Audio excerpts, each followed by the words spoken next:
the first discussion.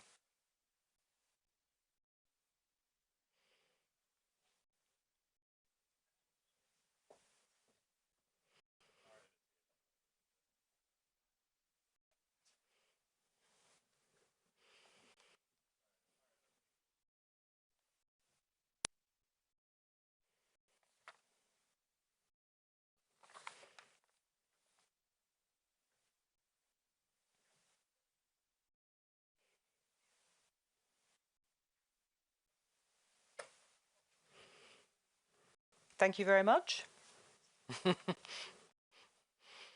Thank you very much. I may be standing, I may be sitting, whatever. Now, it's time to start our first session of the day. AI in the public interest, competition and investment. Few words are likely to get a venture capitalist as excited as artificial intelligence. The last few years have been simply extraordinary. Rarely, if ever, have we seen a technology grow so powerful so quickly. But with the private sector making the running in terms of both development and ownership of AI, one of the big questions of the summit is how to ensure technology benefits and not its owners.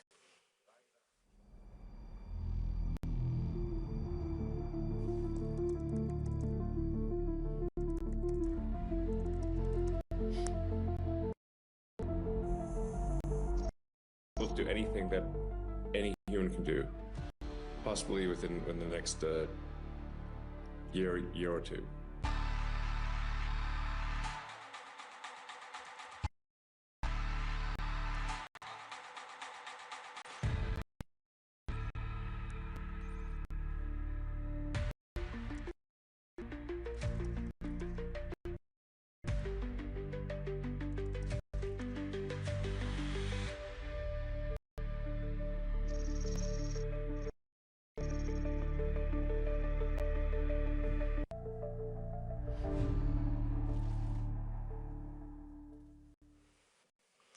Now, embracing the spirit of AI innovation at this summit, the team making the films have used imagery throughout.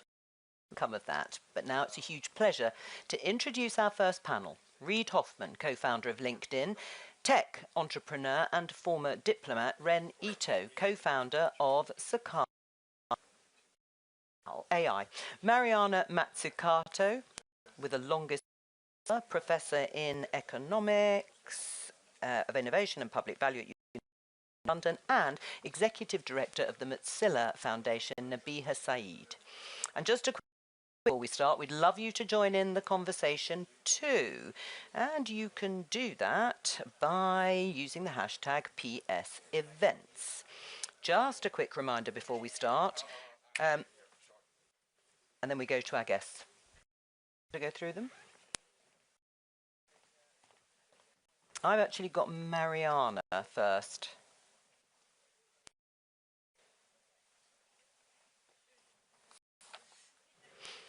That comes later.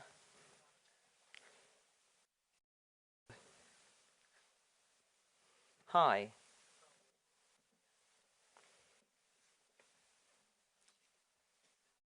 Yeah, so you should find the public in graph spent.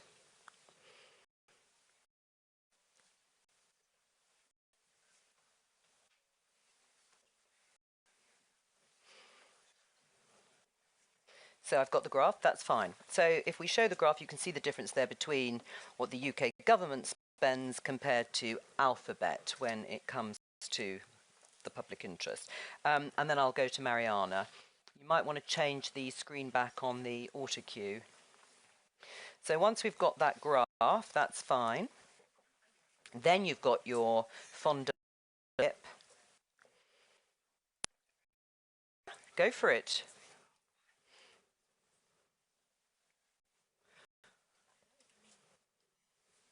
Our AI Act is already a blueprint for the whole work. We must now focus on adopting the rules as soon as possible and turn to implementation.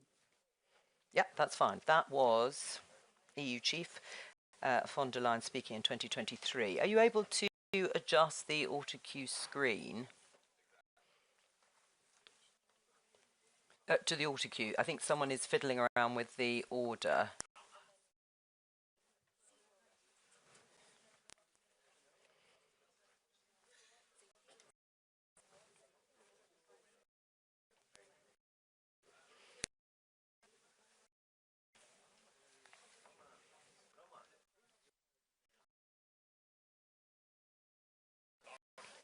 You're right. I'm on my. As Reed has commented me earlier. So let's go through the net. Then you've got.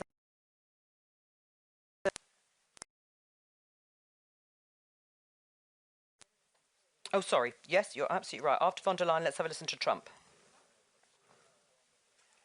No, no, no, because I've got the scripts here. So you've got Trump, then you've got Paris. You've got your questions from journos.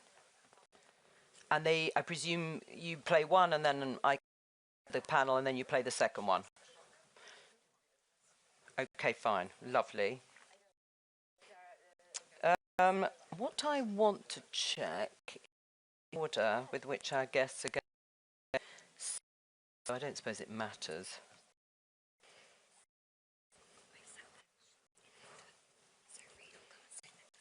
Reed is going to come and sit next to me, then Mariana, and then Ren, and then Sabiha. Yeah.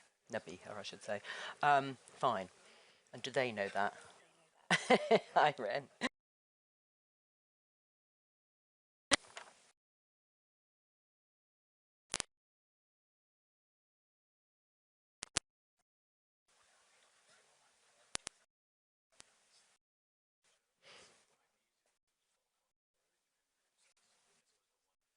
Oh no, you will all come up together. You'll all come and sit.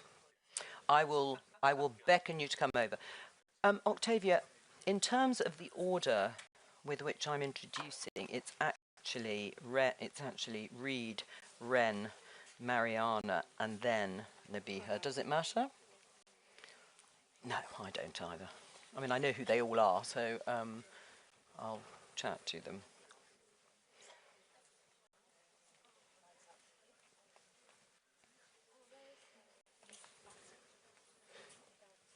Yes.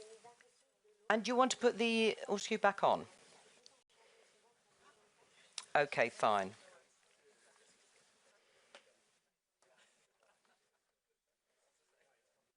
So actually, you may be able to just get going at 2, which is our start time anyway. It looks like it's filling up. I don't think Andrew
Hello, I'm Jo Coburn, and we're live in Paris for Project Syndicate. Welcome to the AI Action Summit.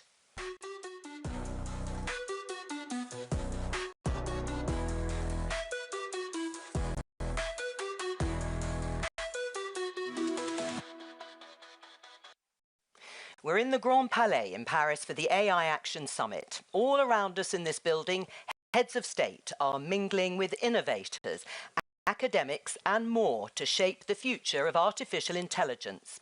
There'll be thousands of events about AI this year. There might well have been some already. But without question, this is the one most likely to shape the course of world events. And what better way to get a slice of that history in the making than here with Project Syndicate. Over the next 3 hours, we'll be hearing from, amongst others, Canadian Prime Minister Justin Trudeau, President of the Czech Republic, Petr Pavel, Reid Hoffman, the co-founder of LinkedIn, Mariana Mazzucato, Professor in the Economics of Innovation and Public Value at University College London, and Daron Acemoglu, Professor of Economics at MIT and the winner of last year's Nobel Prize in that field. We'll be at the front line of the conversation around the future of work, innovation, trust, AI governance, the public interest and more, asking how humankind can harness the potential of AI to shape a better world. And as always, you're an essential part of the mix, both here at the summit and online. So please join in the conversation using the hashtag #PSEvents. Now, it's time to get started. Please welcome to the stage President of the Czech Republic, Petr Pavel.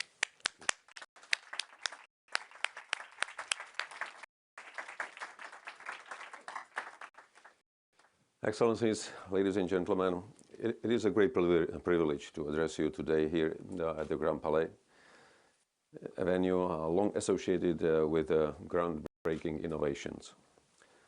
Throughout its history, this hall has witnessed world-changing advancement. Today, we gather here to explore one of the most transformative forces in our history, artificial intelligence. AI is reshaping industries, economies, and entire societies at a speed we are only beginning to grasp. This summit is a unique platform to reflect on its profound implications, both the immense opportunities and the serious challenges it brings. The presence of global leaders and leading experts highlights the complexity and the importance of the issue. I believe all of us here share the responsibility to ensure that AI benefits will bring good for people wherever they are. Our world is entering a new era, not just the one of technological progress, but also of a fundamental shift in how we think and how we live our lives. If guided responsibly, AI can revolutionize our world. It can drive medical breakthroughs and save and improve quality of numerous lives. It can optimize energy use to protect our planet. And it can also revolutionize access to knowledge and education. I personally believe that AI can empower humanity like never before. It can also open immense new horizons, and that's why I believe that in Europe we should generally invest much more in it. At the same time, history has shown that every technological leap carries a risk of abuse, and AI is no exception.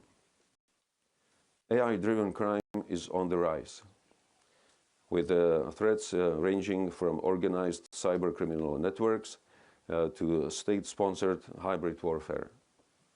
Several authoritarian regimes are weaponizing AI to monitor and manipulate their populations using technology not to empower, but to control, shape behavior, and determine the future of individuals. But we can also observe how the same governments are trying to shape our own processes, especially electoral ones. That is why I strongly welcome the EU's leadership in adopting the AI Act, world's first legislation banning AI-driven social scoring. That is a crucial step towards safeguarding democracy and protecting fundamental rights. Some claim that while the Americans innovate, the Europeans regulate. The EU is often criticized for prioritizing regulation over innovations. I believe such criticism is both simplistic and unfair. We need to do both: regulate responsibly and foster innovations. It is our duty to set rules that prevent harm, protect democracy, and ensure that the benefits of AI are available to all. Technology alone cannot be allowed to shape our future without ethical and legal safeguards. As with any power, with great technological power comes great responsibility. Responsibility must not be an afterthought. It must be our guiding principle. AI developers must ensure their systems are transparent, ethical, and secure. Technology platforms deploying AI must take greater responsibility and accountability for how their tools shape perceptions of reality. If left unchecked, bias, misinformation, and manipulation will distort the truth and serve specific malign interests. The solution lies in collaboration between governments, tech leaders, and researchers. Only by working together can we ensure that AI strengthens rather than weakens our societies. We must also recognize the vital role of young people in shaping the future of the AI. It is their world that will be most affected. We must invest in education and equip the next generation with the skills to lead this transformation and successfully. Making AI an exclusive technology for the few would only deepen inequalities, fuel geopolitical divisions, and increase the risk of conflict. Instead, we must strive for inclusiveness and shared progress. Ladies and gentlemen, the positive impact of events like this summit is not just an investment in technological advancement. It is an investment in democracy, peace, and prosperity for future generations. AI offers vast and unique opportunities, but I'm convinced we should do our best to use them to maximum possible extent. The decisions we make today will shape our future. I wish you all fruitful discussions, and I look forward to hearing the insights from the experts in the next panel. Thank you. President Pavel, thank you very much. Well, let's pick up on some of the themes that were outlined there by President Petr Pavel, as it's time to start our first session of the day, AI in the public interest, competition and investment. Now, few words are likely to get a venture capitalist as excited as artificial intelligence. The last few years have been simply extraordinary. Rarely, if ever, have we seen a technology grow so powerful so quickly, but with the private sector making the running in terms of both development and ownership of AI, one of the big questions at the heart of this summit is about how to ensure that the technology benefits all humanity and not just its owners.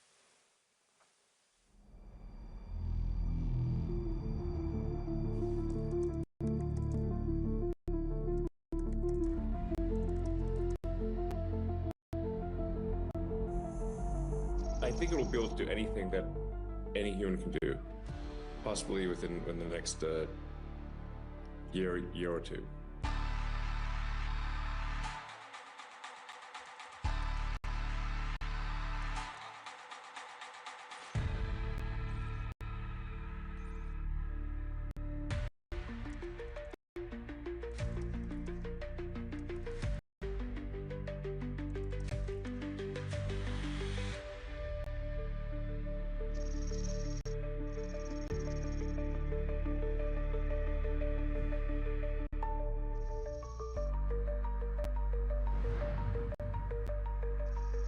Donald Trump took the oath of office flanked by billionaires Mark Zuckerberg, Jeff Bezos, Sundar Pichai, and Elon Musk. The release of DeepSeek AI from a Chinese company should be a wake-up call. We need to be laser focused on competing to win.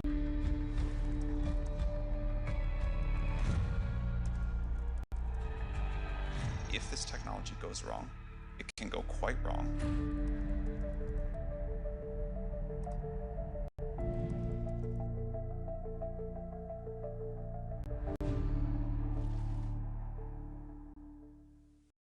Now, embracing the spirit of AI innovation at this summit, the team making the films have, of course, used AI imagery and music throughout, and there's lots more to come of that. But now, it's a huge pleasure to introduce our first panel. Reid Hoffman, co-founder of LinkedIn, tech entrepreneur and former diplomat, Ren Ito, co-founder of Sakana AI, Mariana Mazzucato, professor in the economics of innovation and public value at University College London, and Executive Director of the Mozilla Foundation, Nabiha Saeed. Let's give them a little round of applause to get them warmed up. And just a quick reminder before we start, we'd love you to join in the conversation too, so please do get involved using the hashtag #PSEvents. Now, first of all, to you, Mariana, what is the public interest and is it happening? So, it's a great question. I would love to unpick the word public before we even talk about public interest, because we just heard a wonderful speech by the president. And the idea of actually regulating ex ante and not picking the mess up ex post is the first thing. But what does it mean to talk about the public, not just as a regulator, but also an innovator? Because this space that we're talking about, artificial intelligence, wouldn't have come about without huge amounts of public investment. And the problem of thinking of the public interest as though the public is just there through government action, whether it's national or global, to make sure it does good, forgets that part of the doing bad has come about through a narrative that the innovation has just occurred in the private sector. And if you look at everything that makes our smartphones smart and not stupid, actually came from public investment. The internet, GPS, touchscreen, Siri, and AI itself. If you look back at the decades of public investment through DARPA, for example, in the US, we need to bring that narrative back to when we talk about the public interest. Otherwise, it just sounds like governments are trying to help us do good, and then all the tech leaders, that word was already used, tech leaders just in the private sector, we will never do good unless we debunk first that narrative. Right, well, that's interesting in terms of the bridge between the two. Reid, what does it mean to you, AI in the public interest? So, one of the things that I am a strong advocate for, there's a bunch of good things that come from the commercial interest building stuff. Actually, in fact, a little bit counter the opening video is when you look at many developed technologies that as they get to scale, whether it's the internet, smartphones, cars, etc., the commercial sector has actually, in fact, been the one that has brought them to scale. And so that's not new. And so I think that's also true in the AI case. But the public interest part of it, I think, is how do you make sure that, roughly speaking, when you go across society, that the vast majority of citizens and social participants are being elevated and benefited from it, that the concerns that are, kind of call it outside the commercial sphere are also being addressed. So, for example, fairness, equity, concerns that might have a kind of social impact, like for example the president was talking about crime, which I think is an important thing to kind of steer against.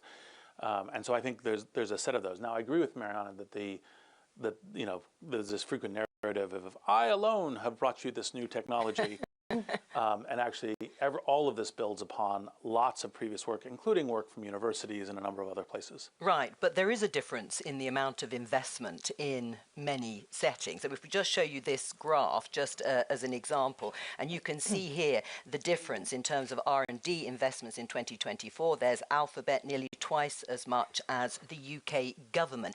Renito, do governments need to invest more? I think there's many different forms of investment from the government.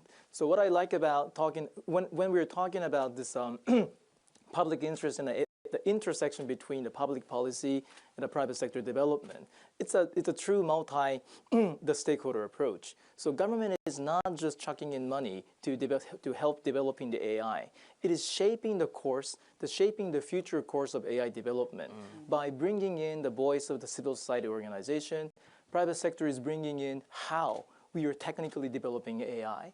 And then it is through the incentive providing by the government, not just a monetary incentive. What is the incentive then? I think, for example, if government can show the problem which is big enough for the AI company to get excited about solving it. So for example, doing a much more sophisticated simulation about the effect of the COVID, how the pandemic is expanding, you can use AI to do a much more sophisticated simulation. If you are presenting those interesting and big enough ideas, all the engineers and companies are hugely excited to tackle those ideas, right, which will be leading to the more development. But it is dependent, Nabiha, on those ideas being presented that sort of drive that leadership, because Reid saying that I alone have provided more money perhaps than my public or government partner here, does that give the commercial company a little bit more leverage? It gives them more leverage, but it's important for us to remember there are many paths to the public interest, right? So there are the people who work on behalf of the public. I would argue that AlphaFold and its innovations are working on behalf of the public. Those who are using artificial intelligence to look at climate impact or reduce energy use, they're acting on behalf of the public writ large. But in democratic societies, you need the consent of the governed. You need people to actually have a say, to participate, for those workers whose lives are about to be disrupted to have a chance at reskilling, for people to be educated, and critically, to participate not just in the consumption of AI, because let's be real, for most people, they're more likely to have AI used on them than they are to actually use AI, whether it's Netflix helping you decide what to watch or AI in warfare deciding whether you live or die.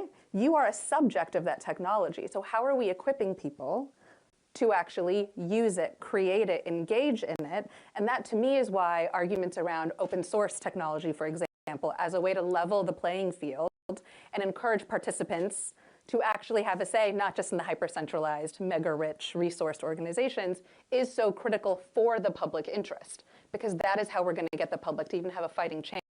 Do you agree with that, Reid?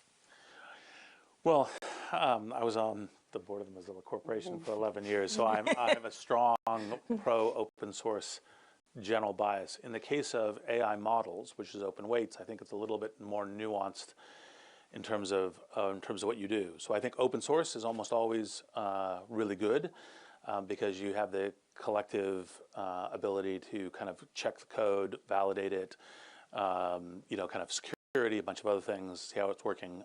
The open weights models, which is frequently discussed as open source, is provisioning equally this kind of black box across both great participants, foundations, universities, entrepreneurs, et cetera, which is very important, and also not great participants, rogue states, terrorists, criminals.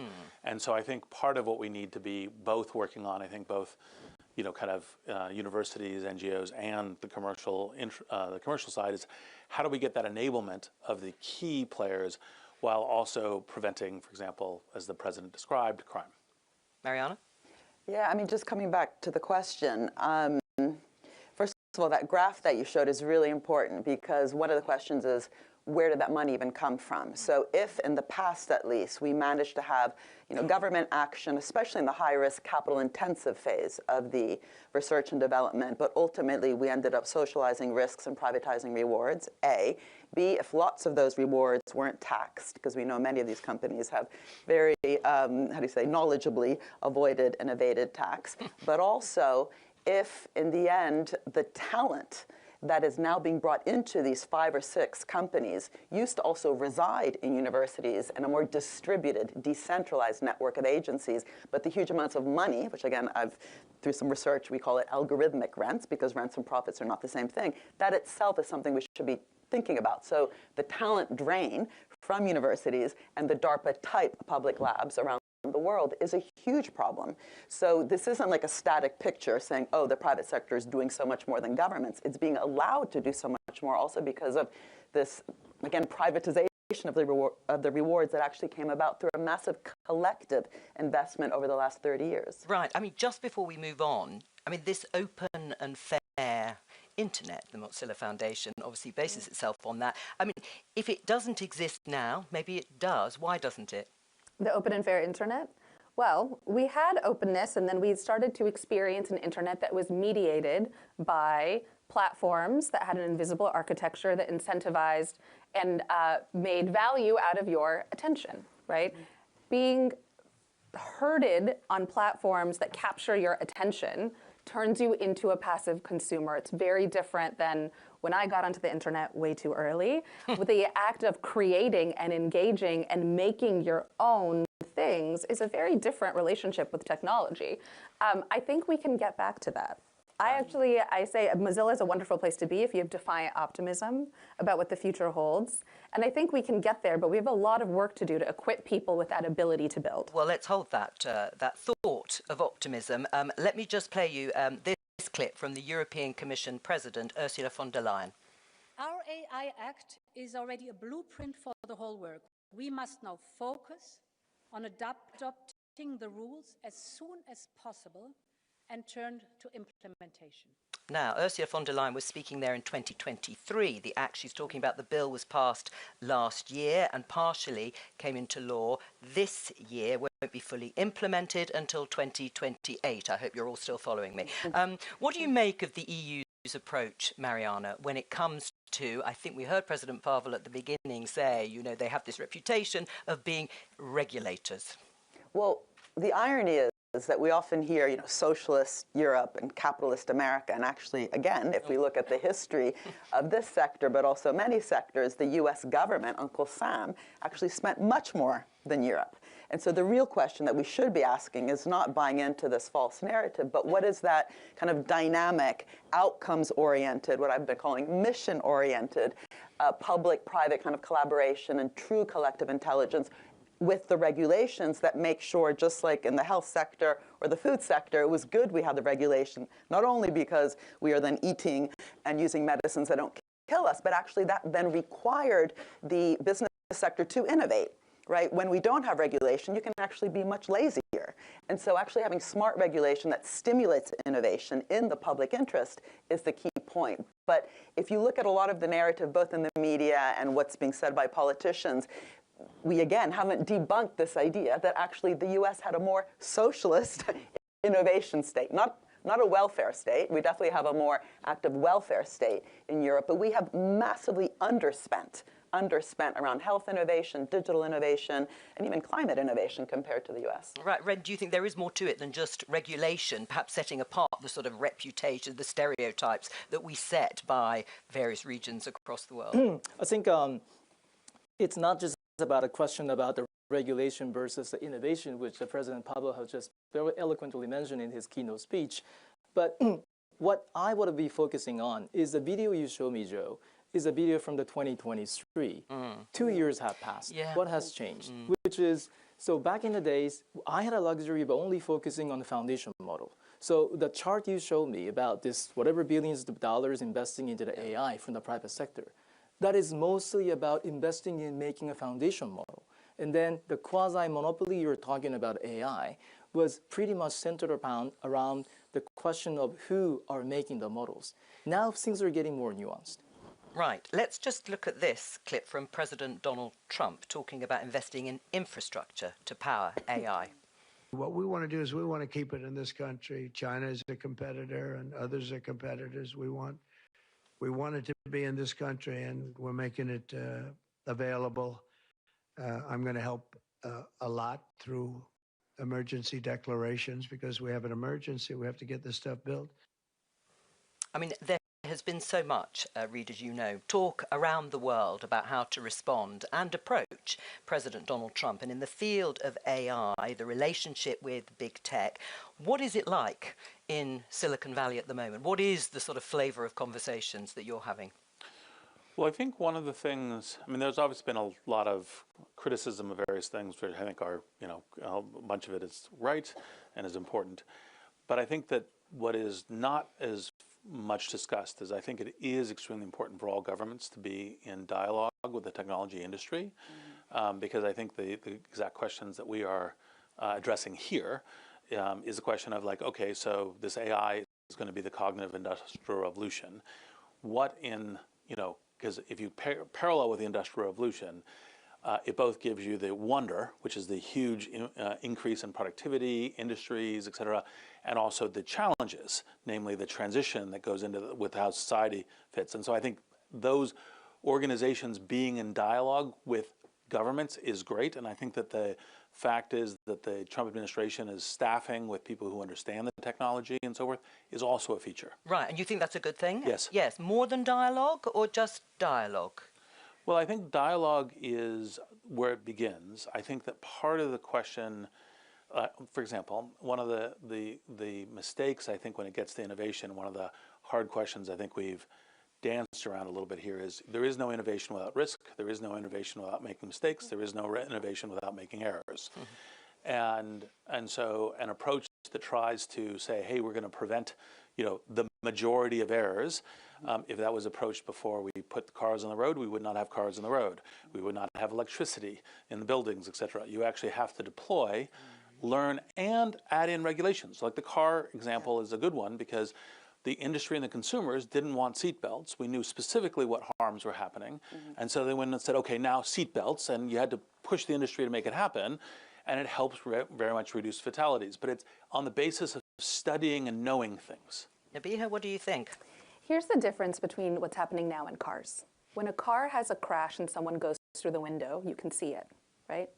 But the harms of AI may or may not be visible in that same clear way. So to me, I think a lot about what are the feedback loops between the harms that are possible and the innovation to fix it, right? Because any harm that you see is actually just white space for innovation, building something better. But how will we see that? Where will that come from?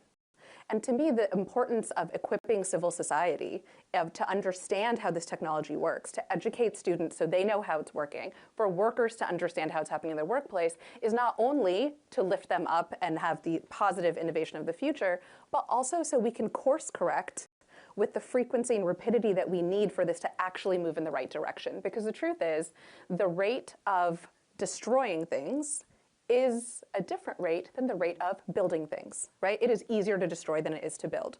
So we're going to see bad actors mobilizing this for harm, and we don't want that to become the full picture of what this technology is capable of. But we can't be ostriches with our head in the sand about the fact that harms will happen. How will we know? How will we fix them? How does that build trust for what we think the technology can become? Reed?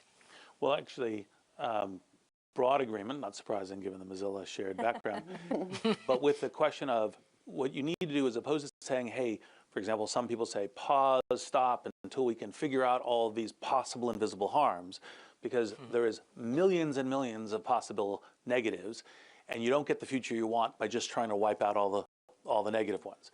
You have to build towards things, and I think that part of the exact thing of measuring, and yes, you could say, hey, look, I can't see going through the windows. Although the reason I use the seatbelt example is because consumers didn't want it either.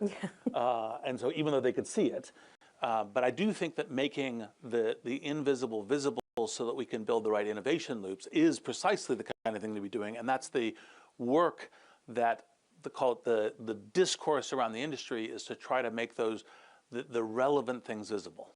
Ren, how much concern, if any, is there in a country like Japan that China and America seem to be so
with a little bit of reflection. You've been in this business a little while.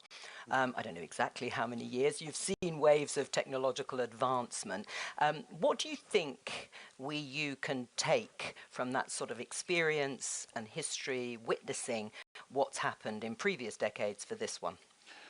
Well, I think as technology is growing more and more important, I think the dialogues like this one are important to get a sense of what are the ways that we are trying to both, kind of put an information space around whoever's developing these technologies, including commercial.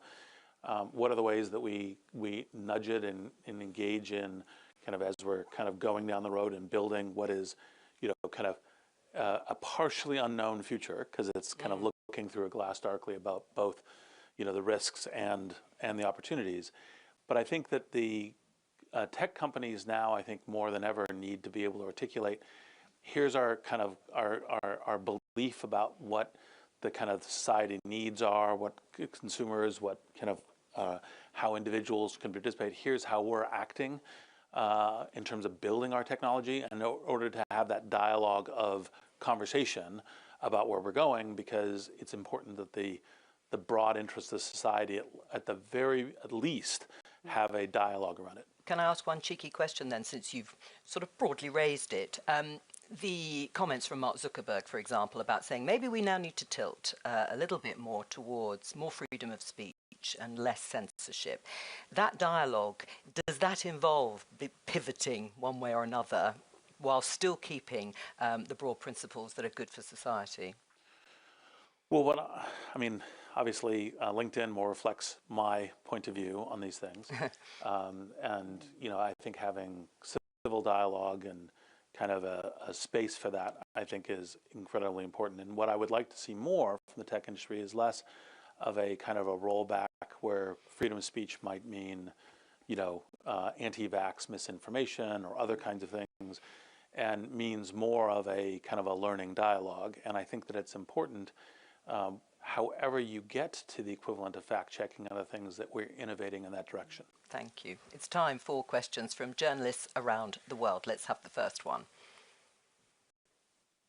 It seems that the AI competition will proceed mainly between the US and China. But how do you see the potential of Japan and the other regions? Ren, I suppose that's one for you. It's a little bit of an echo of what you and I asked you earlier, but perhaps you would answer. I think let me answer in two layers. The first one is a technical layer, and the second one is maybe the political layer. So the technical layer is that by having both Chinese and American camps developing their own technology, which is having more rippling effect to any country developing their own AIs, especially after the open source is getting huge, especially after the DeepSeek, people started to have a confidence that you can develop and own your own sovereign AI, which is giving a more power and more independent sovereignty to the country which is developing their own AI. But that's another thing to say, is that maybe this is where another intersection between the industry and the government. But government can give some very specific use cases to the AI. My biggest frustration when we were talking about use cases now about AI is people are we only have a ChatGPT or Claude for the day-to-day usage. But at the same time, the Financial Times and BBC is talking about this extreme case scenario which is possible only by the sci-fi novel. I want to understand what are the building blocks. By having what kind of R&D, you can have what kind of use cases. Okay. I think the government or the public policy, for example, there's a COVID case or some war case scenario by the defense generals, you can give a lot of those interesting use cases, which is pushing the boundary of the AI use cases. I'm just going to say, there was a time where computers would fill this room, and now we carry one the size of, I lose mine all the time, my phone. It's small enough to carry it around. I think we're at the computer the size of a room stage of AI. And so the burst in innovation that we're going to see globally is something that we should remain humble about, right? One of the lessons of DeepSeek, which is open weights, not true open source, but still illustrated something to us, is that there are going to be surprises here. And I think to be intentional about how we bring in the global south and recognize that innovation can come from anywhere. It's not lost on me that M-Pesa predated Apple Pay by 9 years, right? Innovations can come from all over, and there's innovations now that are making that, traditional barriers like concerns about safety, for example, even easier. Soon we'll hear an announcement, I think, at this summit about Roost, which is open source safety tools that exist, right? Safety being a big barrier for a lot of innovation. So we'll see global opportunity here. We're just going to take the second question, then I'll come to you, Mariana. In our rush to ensure the AI investment boom has an equitable outcome, do we risk compromising investment in the more basic digital infrastructure that certain developing nations are desperate for? Mariana? Sure. Oh, I was going to answer also the other one, whatever. but they're related.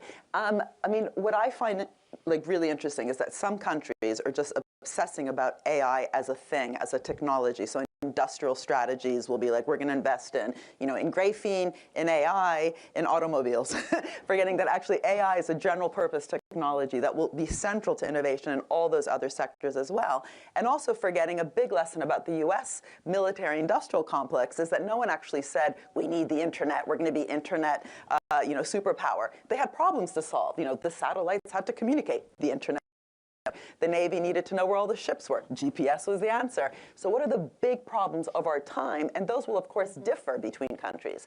And that's the question, like, what is the difference between a so-called global north and global south country in terms of the biggest problems they're facing and how AI can help actually solve those problems? But coming to the second question, without a digital public infrastructure, and also one that is being governed with equity and justice and transparency at the center, then none of this is going to happen. And there's really different models right now. And the current European Eurostack model, which is very interesting in trying to bring kind of digital sovereignty, all the stuff that you're talking about, actually having citizens being informed as opposed to things happening at them. Shoshana Zuboff's famous quote that you think you're searching Google for free, Google searching you for free. All those issues are critical in terms of how we design the infrastructure. It's not just kind of bricks and mortar. It's a good point at which to close the session. Thank you very much, because we're out of time. Please thank our panel for being here. Reid Hoffman, Ren Ito, Mariana Mazzucato, and Nabiha Saeed.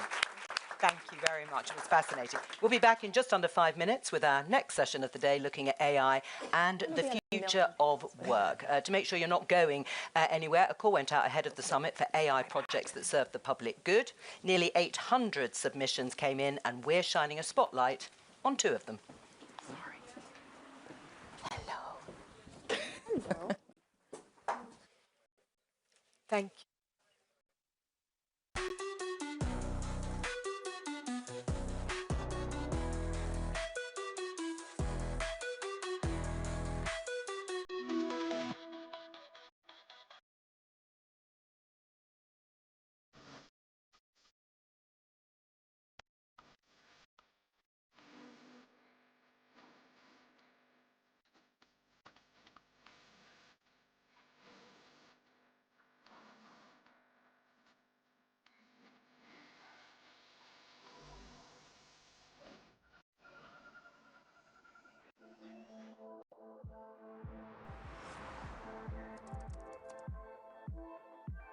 In NPK, the most important and most basic nutrient for plants.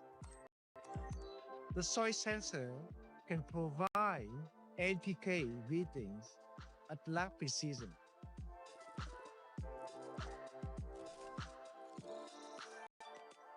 The sensor will be buried under the soil to detect soil nutrients. The sensor will be connected to a transponder that will send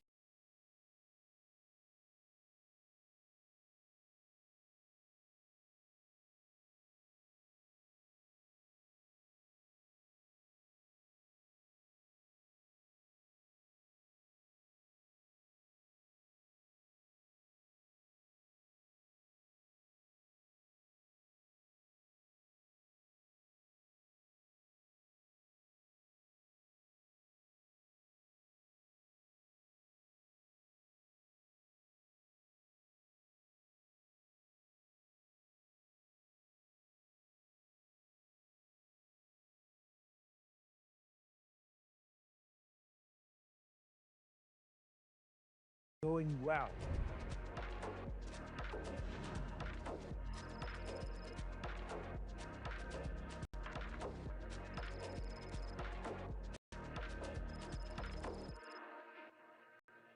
Bringing the technology to remote communities in rural area is a big challenge for us. That's why this AI tool is so critical to overcome both food security challenge and climate change in this century.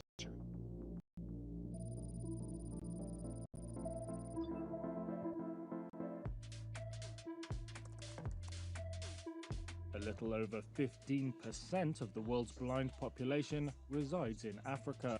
Odeon's renewed hope is thanks to a Nigerian startup that translates text to audio. Prices is a digital mobile software that uses artificial intelligence technology to help the visually impaired and blind to read books independently and confidently. Prices works by scanning text of books using optical character recognition technology and text-to-speech technology, and it converts this captured text to audio output for the visually impaired users to listen to. Welcome to Vissies, your gateway to accessible reading. Enjoy immersive audiobooks. In addition to reading text, Prices also has some interesting features such as color and objects and the same scanning feature.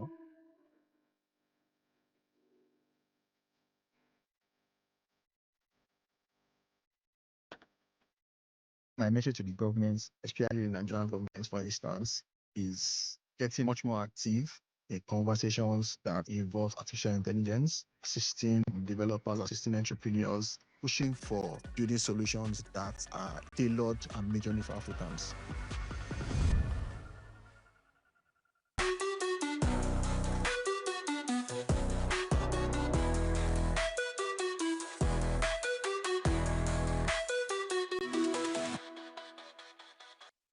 Hello, and welcome back to the AI Action Summit, brought to you by Project Syndicate. Still to come, Justin Trudeau, Prime Minister of Canada. James Manika, Senior Vice President for Research, Labs, Technology and Society at Google. Audrey Tang, Senior Fellow at the Project Liberty Institute. Minister for Europe and Foreign Affairs, in conversation with Daron Acemoglu, winner of the Nobel Prize in Economics and MIT Professor of Economics. Now, for this session, we're talking innovation and the future of work, a subject that can sometimes bring up apocalyptic predictions about robots taking over the world. The reality is, of course, far more nuanced and depends hugely on who you are, where you are, and what you do, myself included. Here to drill down further into who some of the winners and losers of tomorrow might be, we will have in a few minutes' time Sylvain Duranton, Global Leader of BCG, CEO and co-founder of Zindi Africa, Selena Lee, and James Manika. But first, let's have a look at the film.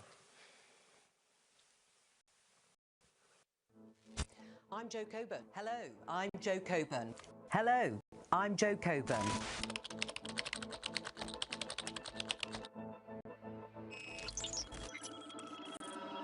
Hi, I'm not Jo Coburn. I'm her digital replacement. Artificial intelligence newsreaders are already used all over the world. Hello. Hello, everyone. Warm greetings to everyone. But rather than a case of the robots coming for all our jobs, the way things play out is going to be very different around the world.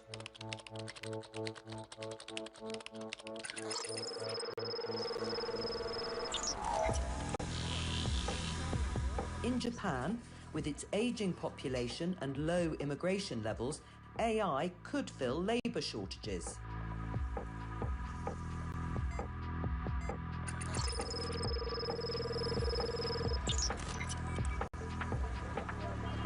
Whereas in India, automation could leave millions of contact centre workers without jobs.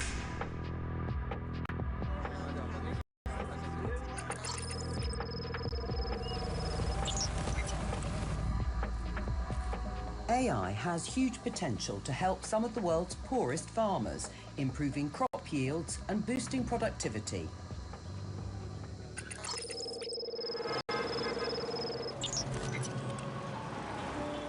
Technology bros out in California have been one of the big winners of the 21st century so far. But for how long? Probably in 2025, we at Meta are going to have an AI that can effectively be a sort of mid-level engineer. That a lot of the code in our apps is actually going to be built by AI engineers instead of people engineers.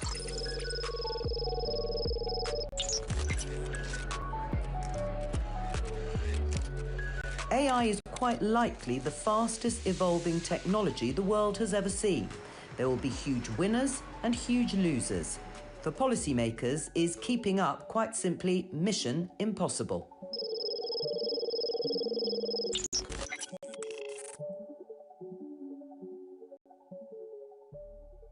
Now, for those of you who are extremely observant, you may have heard my voice through parts of that film, even as a potential future British Prime Minister.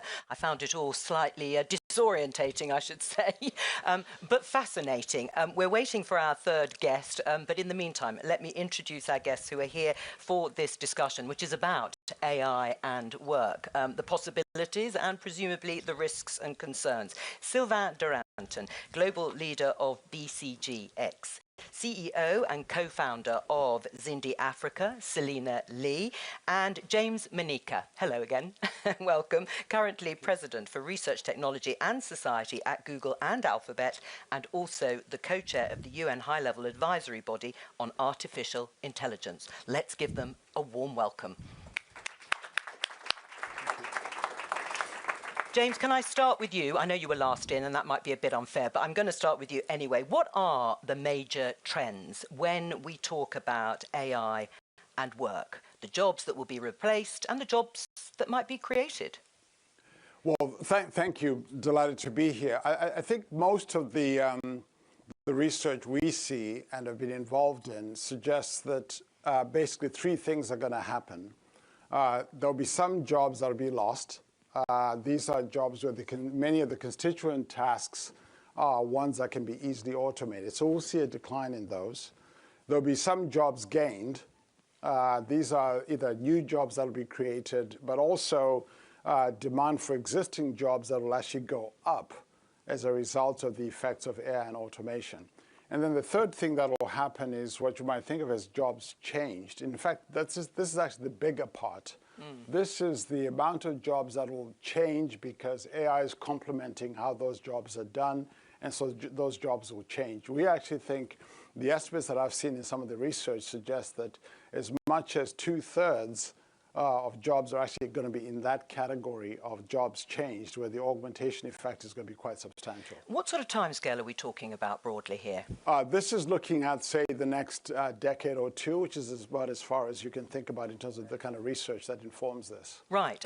Sylvain, can I get you to look at this graph that we are going to show? You might recognise the research. It's from BCG. It suggests frontline workers in Global South regularly use generative AI more than in the North. Why is that? There's much more enthusiasm. If you look at this survey and this study we did, there's much more enthusiasm on Gen AI than in the Global South than in the Global North. I think the reason for that is people see this as an opportunity rather than a threat. And you know, if I look at our own business, we are recruiting a lot in Africa. We are seeing a big community in Africa. Things are moving super fast in this part of the world. And I know there are concerns, and I hear in many panel discussion, let's be careful of increasing inequalities, you know, in the world using Gen AI. I'm definitely super positive because what I can see is that Gen AI is enabling to attack what I think is one of the things which is most unfair in the world, which is educational rent. And through AI, you have people who cannot code, who can do part of the job of the coders. You have people who have not done medical and medicine studies who can do some of these activities. You have people, you know, which are trained to do things they could not do. You can use AI and you have service to do that at scale to learn how to speak English. And if you're in some parts of Africa or some parts of Asia, learning how to speak English for $10 per month, it's absolutely outstanding to get to new opportunities. So I think, in a way, this is the end of some of the rents we've been living upon, and I'm super optimistic of the outcome. So you see it as a great leveler in that sense, potentially? Yeah. Yeah, I do. Selena? Yeah, exactly. I mean, I'm the CEO and co-founder of Zindi. We're the largest platform for data scientists and AI developers in Africa. And when I saw that graph, it sparked something in me, because what we've seen in the community, what makes, in some ways, the talent that we find in Africa unique is just the level of motivation, problem solving, just motivation to pick up the next tool. Oh, there's a new AI tool. Okay, I'm going to try it no matter what. Well, that is interesting, that they're actually grabbing the opportunities more in those parts of the world than perhaps here. I think that's the case. So you mentioned that I was co-chairing the UN high-level body. One of the things we did was to look around the world and got lots of input from, obviously, governments and other research. And one of the general trends within that was that generally the global south was actually a lot more optimistic about AI than the global north, which is interesting. But I think on this particular point about jobs and skills and who finds this interesting, I think you see some of that even in the developed economies. So often people who have had either no access to expertise or experience are actually getting more benefit from using these tools than those who do. So I think this point about it changes the dynamic and because a lot of people have had few opportunities. Either the barriers have been either expertise, education, or experience. And so if you look at some of the studies that have come out of Stanford and other places that suggest that often lower skilled workers using these tools actually do really well. So there's some work by Eric Brynjolfsson and others, and even the work by David Otter at MIT that also suggests this. So this has the potential to actually be uplifting for people who haven't had access to expertise and resources and skills. I mean, one of the fears that is often expressed, and particularly in the UK when they're talking about lack of investment, just broadly, is that if companies are smart, they'll invest in AI. That will mean, or automation, and that will mean people losing those jobs. And where do they go and what do they do? So you've got many economic theories on what will happen to jobs, and recent one with Acemoglu, by the way, which is bringing some light into that. If I move away from economy, which is not my field, but if I just look at business, we've recently surveyed close to 2,000 business leaders in the world to know where they stand with AI and what's going to happen with job and all of that. 7% foresee a decline of their workforce. 7%. Okay. Okay? 8% are netting out with the ins and outs, and the rest, more or less, stability. So I think the tsunami of layoffs and all that has been commented, at least they're not saying. You could say business leaders are always a bit shy to talk about restructuring and all of that, but in that same survey, which is 100% anonymous, 75% were saying we don't make any money out of our AI investment, showing that they were not shy in their answers. And that's also what we see in many situations. And I think, James, you said it. Once employees are, I would say, under steroid, amplified, whatever, using AI, they became much more productive, much more value add, and hence it's making them do more things. And one example in the call centers, which is quite staggering, you go to call centers, you deploy AI, you automate part of what the people do. You see also automate some full calls sometime, but you see at the same time more customer satisfaction, more employee satisfaction, and some of the tasks that were not profitable to do because the likelihood of a commercial success with an outbound call was low, is now becoming profitable because people can work much faster and much smarter. So it's not the case that we are seeing the start of a big layoff tsunami. Right. I mean, is that a scenario you recognize? Exactly. I think that, there was a lot of doomsday sayers in the beginning of Gen AI, and while there's not one study that really tells us definitively, it seems like there's a consensus in what I've seen that there isn't the tsunami that we expected. And I think that one of the ways, or one of the frameworks that I find useful that might start to understand this is that there's, when we look at a difference between replacement and disruption, and also a difference between sorry. But the idea is that, Brookings had a study that said 30% of workers will have 50% of their tasks disrupted. So also separating the person and the tasks that they're doing.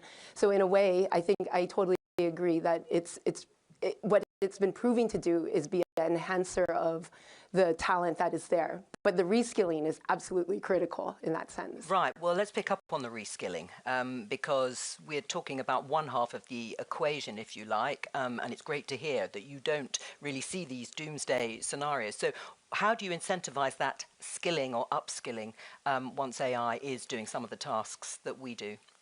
Yeah, I want to just make one quick comment on the previous part of the discussion. I think one of the things to think about demand for jobs, it's going to vary occupation by occupation. Yes. So we're finding, for example, that if you look at occupations where there's a lot of demand elasticity, when people actually then work with these tools, the demand for their work goes up dramatically. Now, there's some occupations where you don't quite have the same demand elasticity.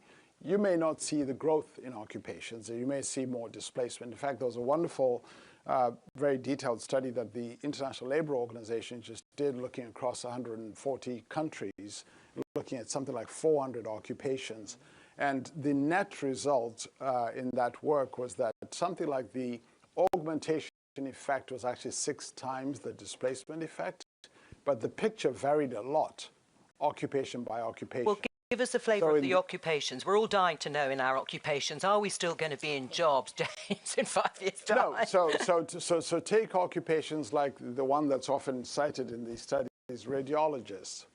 People have predicted that radiologists are going to disappear. Actually, it turns out that there's actually more radiology to be done.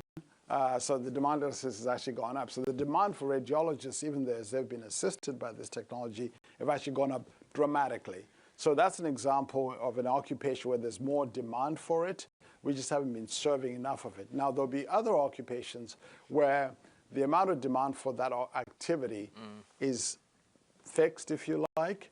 And so as you have people be augmented by this technology, they become more productive, that you need less of them. So that's why it's important to think about these, and by the way, these demand factors for these occupations also vary from economy to economy, from country to country. So I think it's worth keeping that in mind. But to your actual question about skilling, I think this is going to take everybody working on this. So, at Google, we're doing some of this ourselves. I think in the last decade, we've, I think, given digital skills to like over 100 million people around the world. We've actually, in addition to that, to do reskilling. But I think it's going to be important for employers, governments, and education institutions to work together in this. And this is particularly difficult at the moment when many governments are kind of experiencing somewhat austerity measures that limit the amount of public investment into workforce skilling. So that's going to be a challenge. I mean, don't governments have to provide incentives to companies to do the skilling that will be needed, Selena? I mean, I think there's a number of levers that governments should be looking at pulling to mobilize the resources that are needed, because it's not insignificant, that is true. But I think aside from the resources and incentivizing the right investments, I think the other reason why it's important to have government, private sector, civil society, universities working together on this is because in order for this to be sustainable, it also has to be very much an ecosystem play. You can't just drop a course into the middle of Africa and expect that that'll be a sustainable path forward, right? So we want to make sure that everything is working together, that we have the training that is preparing people for the jobs, that the companies are ready to also absorb this new upskilled labor as well. Right. I mean, do governments have to come up with the money for this in order to make that start that ecosystem? I believe a lot in this ecosystem building, but I think the number one incentive for companies still is to make money. Yeah. And if you do the upskilling, you can make money. But I think what is not stressed enough is the fact that amplifying, everyone wants to amplify, making people stronger, whatever, there is a cost. And maybe a small anecdote on us, BCGX, we were super early to deploy GitHub with our software engineers. We have more than 1,000 software engineers. We were super happy, 85% super happy to use GitHub. No impact on productivity, zero, double zero, okay?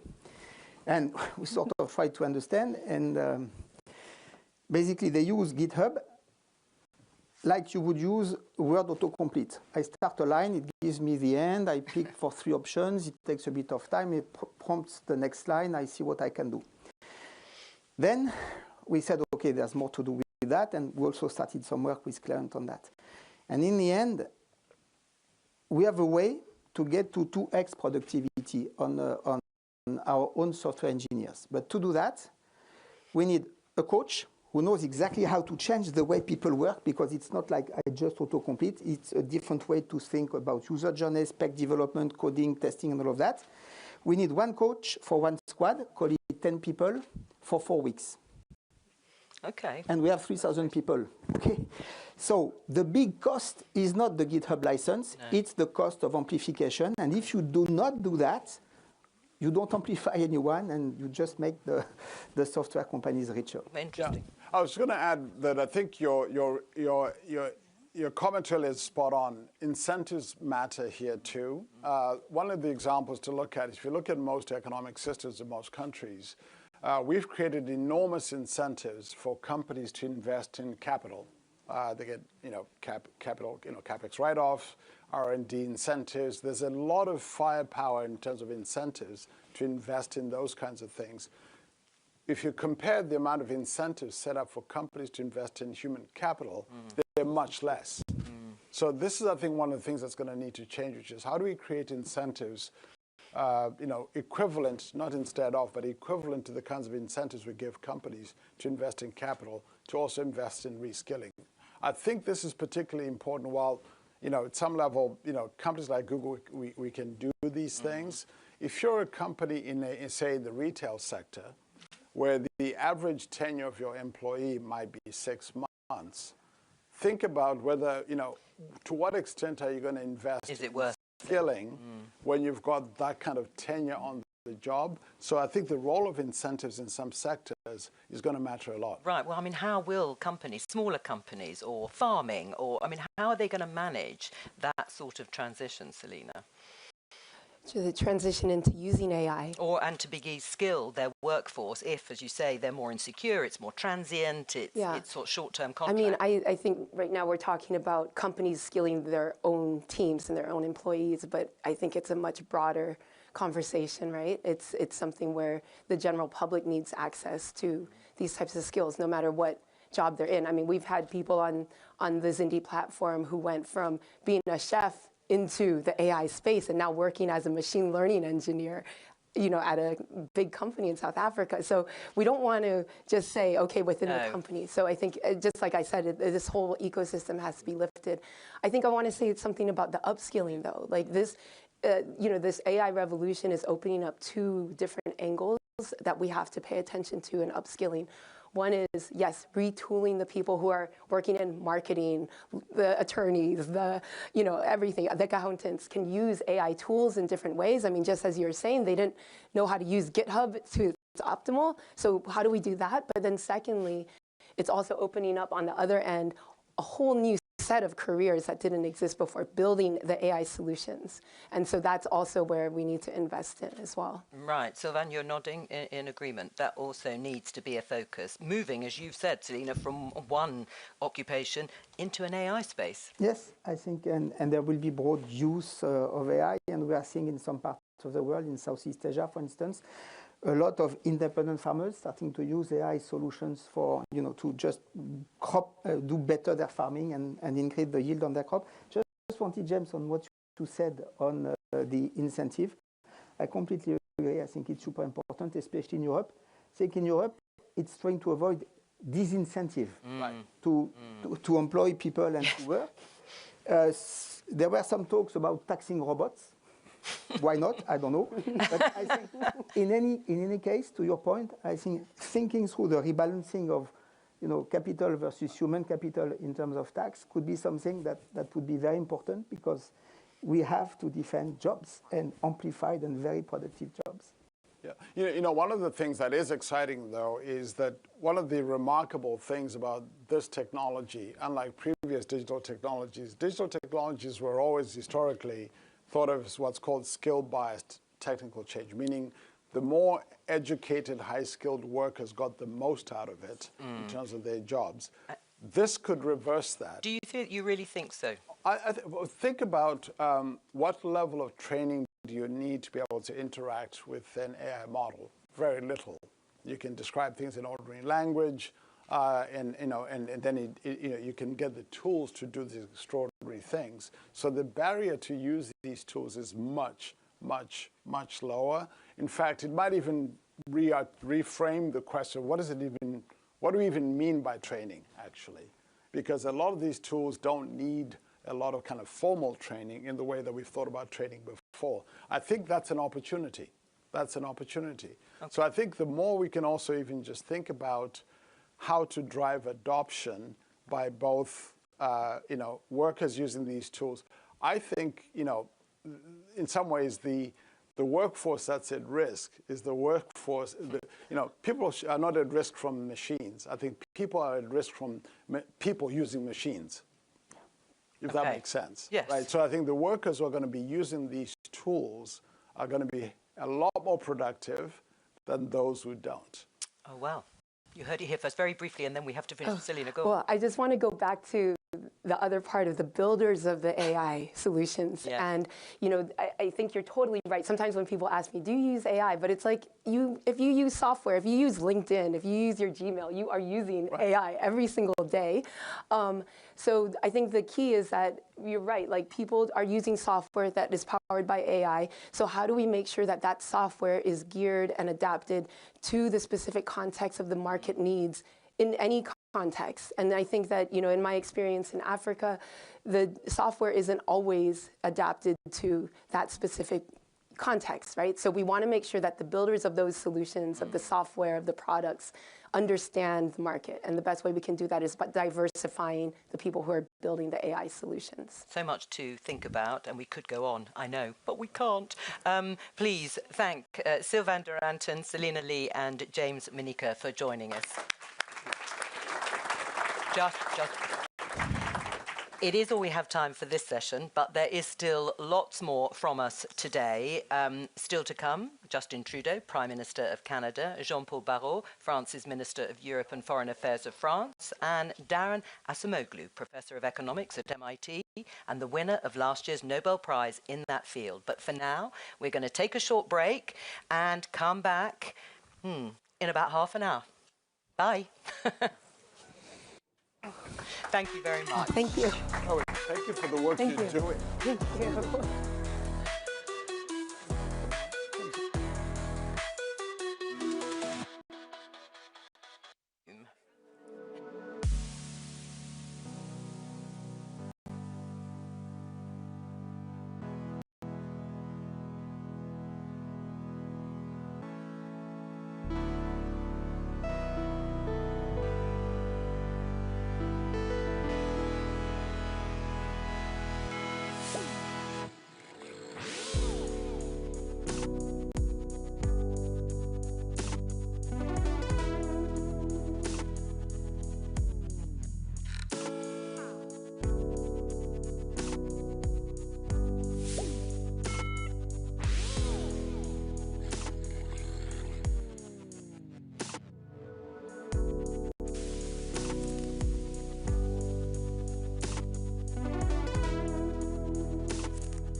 Hello. Hello and welcome.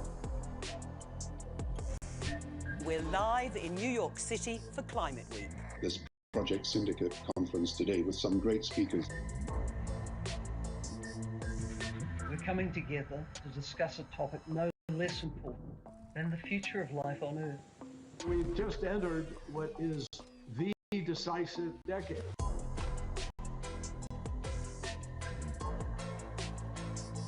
This is about saving the conditions that have allowed the human race to survive.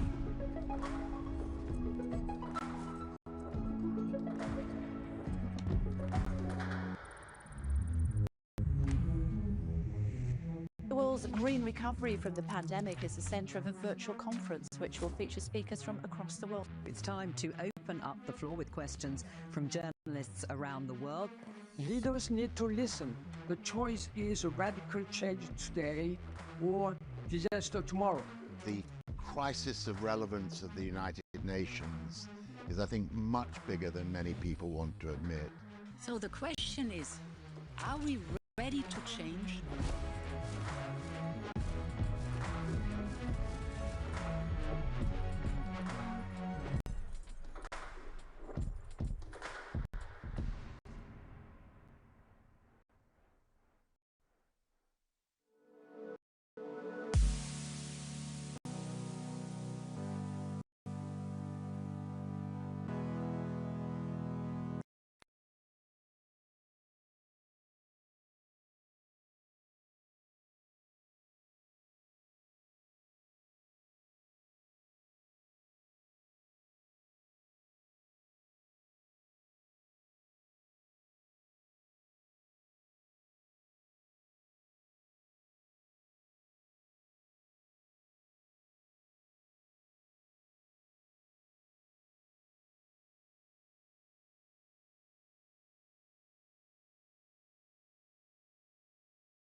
researchers, scientists.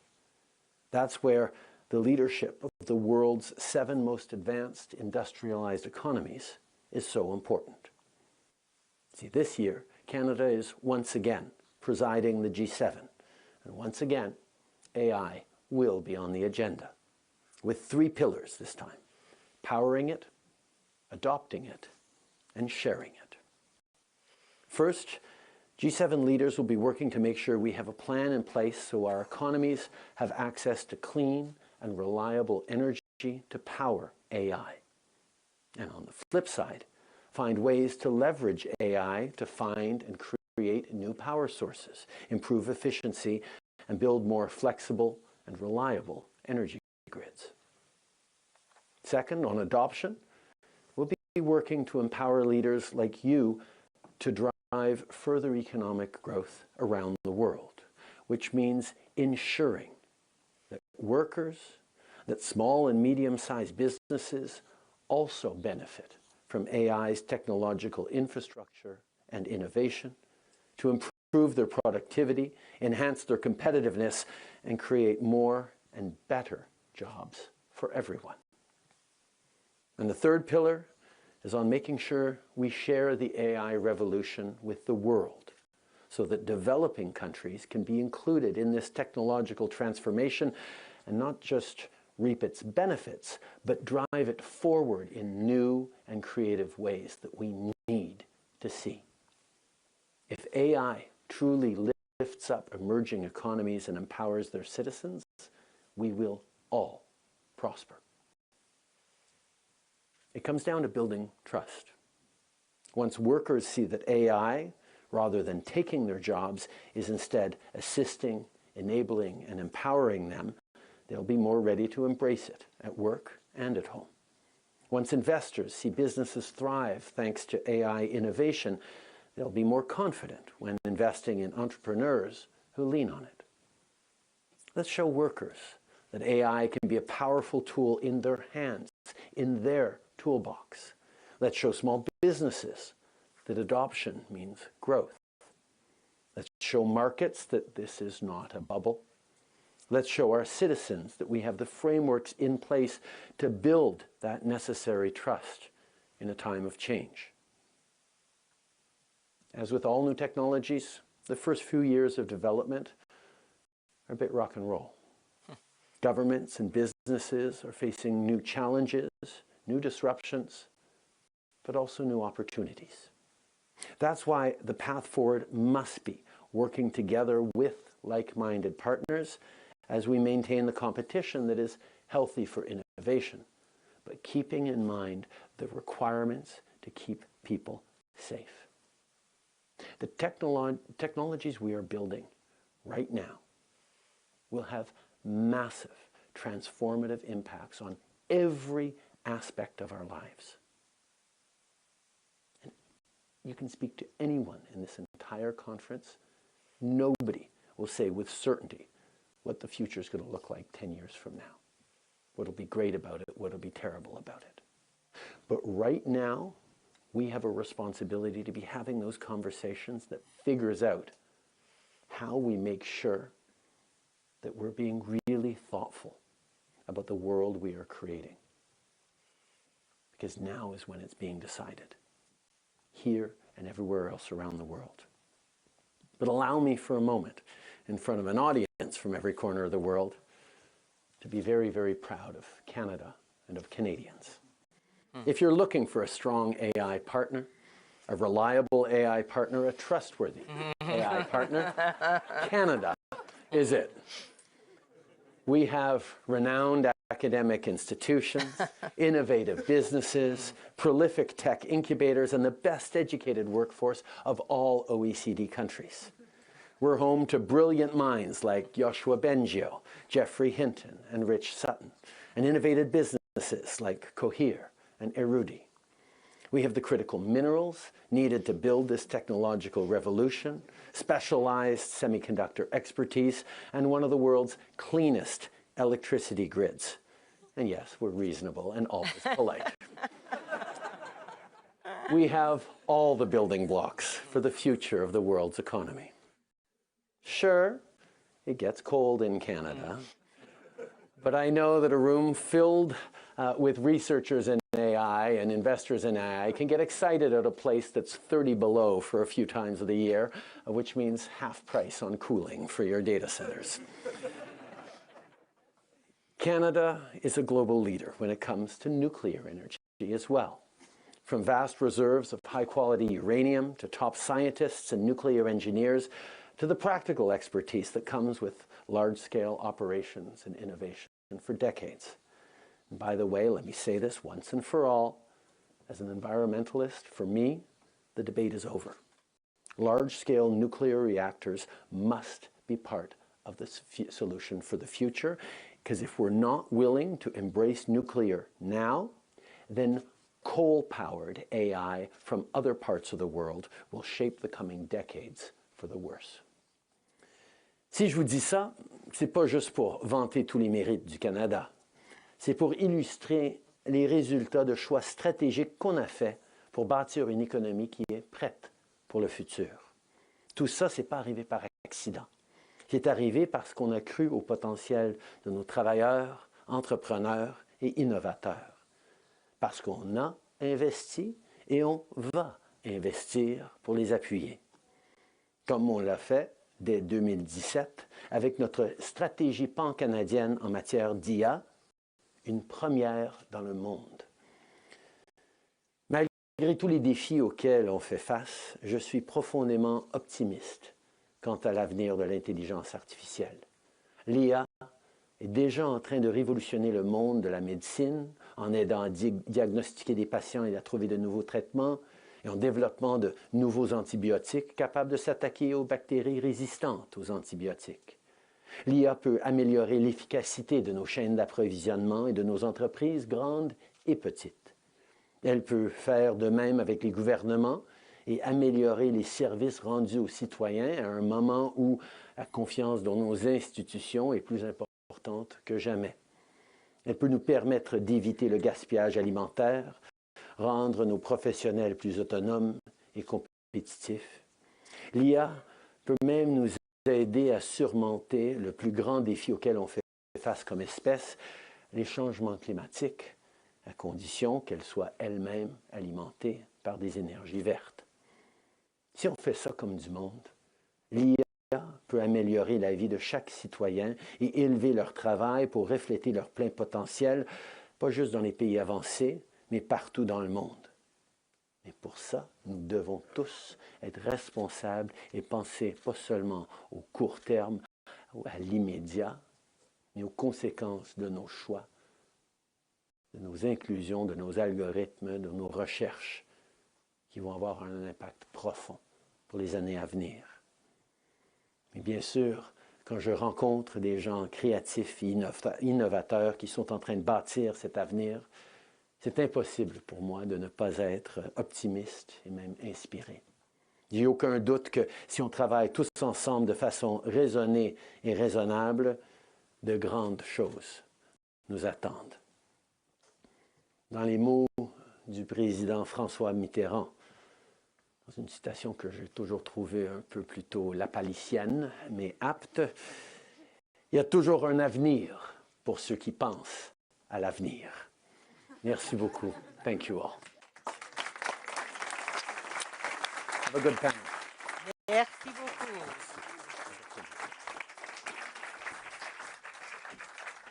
I very much enjoyed the self-promotion of Canada, and why not? Thank you again to Prime Minister Trudeau. And as we heard from the Prime Minister, I mean, there are so many issues to talk about. He talked about responsibilities of governments and how empowering AI can be. But there are challenges too. And one of the big issues here at the summit is AI and sustainability. The technology uses huge amounts of energy, some warn dangerous amounts. But on the flip side, artificial intelligence could well be one of the most necessary tools in the fight against climate change.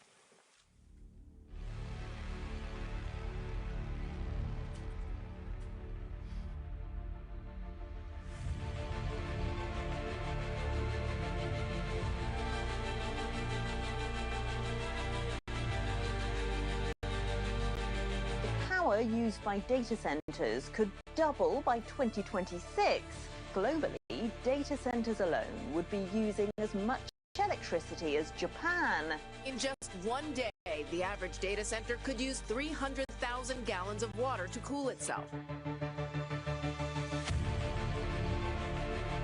There's a lot of different ways that AI will learn in the future, but nonetheless, it's going to take energy to do so.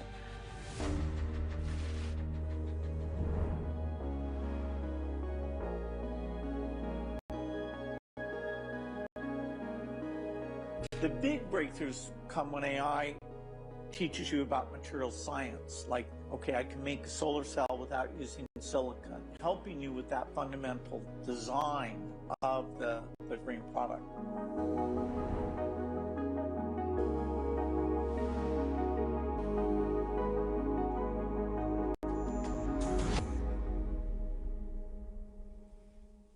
Now, before we get started with our panel, a reminder that you don't have to be on stage here at the Grand Palais to be part of the conversation today. Can AI be a net positive for the planet? Get your voices heard using hashtag #PSEvents. Now, let's get into our big discussion. Joining me on stage, we have Alexander Vollert, AXA Group Chief Operating Officer and AXA Group Operations CEO. Founder and CEO of African startup Amini is Kallot. Sasha Luccioni, AI and climate lead at Huggingface, and the chairman and CEO of TotalEnergies, Petr Pouyanné. A very warm welcome to all of you.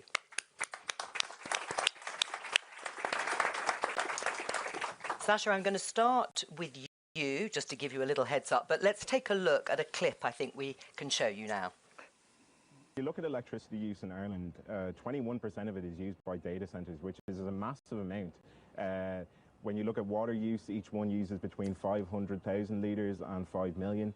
It's expected these data centres will consume a third of Ireland's electricity by 2026. Fears of rolling blackouts has led to an unofficial moratorium on new data centres in Dublin until 2028. You've spoken out in the past about Ireland limiting data centres. Why? Because it's becoming a sticking point, is becoming really a point of tension between citizens and data centers. And I mean, 21% is an extraordinary amount. And I think that we have to spread the load a little bit. We have to distribute it and not concentrate it in places where, citizens are pushing back. Right, because Alexander, AXA research has suggested that the power consumption of computing could in 10 years account for 60% of all energy produced. That has implications for climate change, but also far beyond. Absolutely, and I mean, every company as a responsible member of the economy and society wants to reduce carbon footprint. But while we're reducing it by 2025 by 20%, for information technology and communication technology, it increases by 10% only for our remit. And I think that's quite a challenge. And we're just at the beginning of an exponential pickup. So there is more to come. And we have, of course, to control that in a better way. Right. I mean, Patrick, what concerns are there in the energy industry about the potential needs of AI?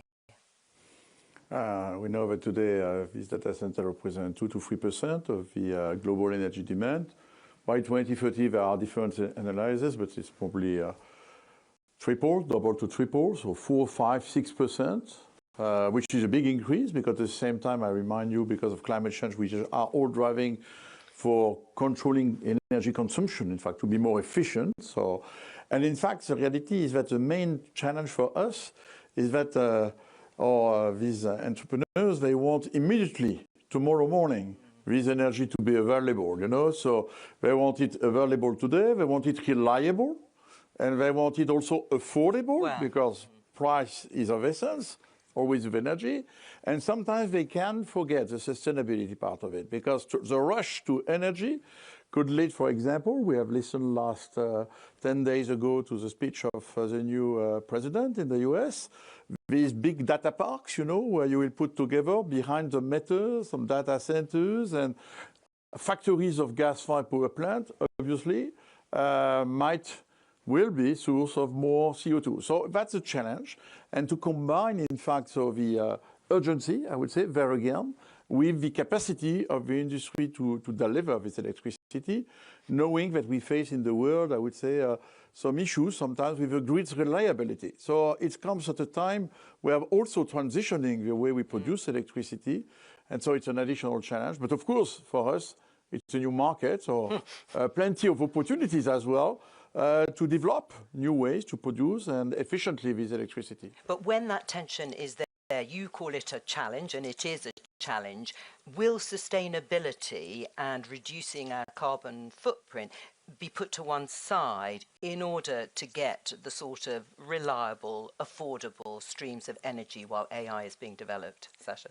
I think that if we keep adopting this approach of hyperscale data centers, of having to do 1 gigawatt, 10 terawatts in a single place, then of course what Petr says is true, because you need a concentration of energy that's in one single spot and a huge amount of it. And of course renewables struggle with that because they tend to be, I mean, it's not the same. You can't just, for example, so data centers typically need a lot of energy round the clock. And with renewables, of course, that can be hard. But if you start doing distributed compute, if you start spreading the load a little bit without putting pressure on a single point, then you can use, I mean, a more green mix of energy, maybe not 100%, but at least you can have different energy sources for smaller amounts of compute, in given places. Right. One of the conversations, Kate, I was having here in Paris last night was about water. Yeah.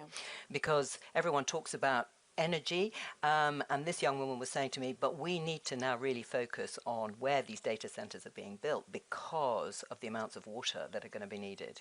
Yeah, we're actually running out of water. So on top of the energy crisis, add a water crisis.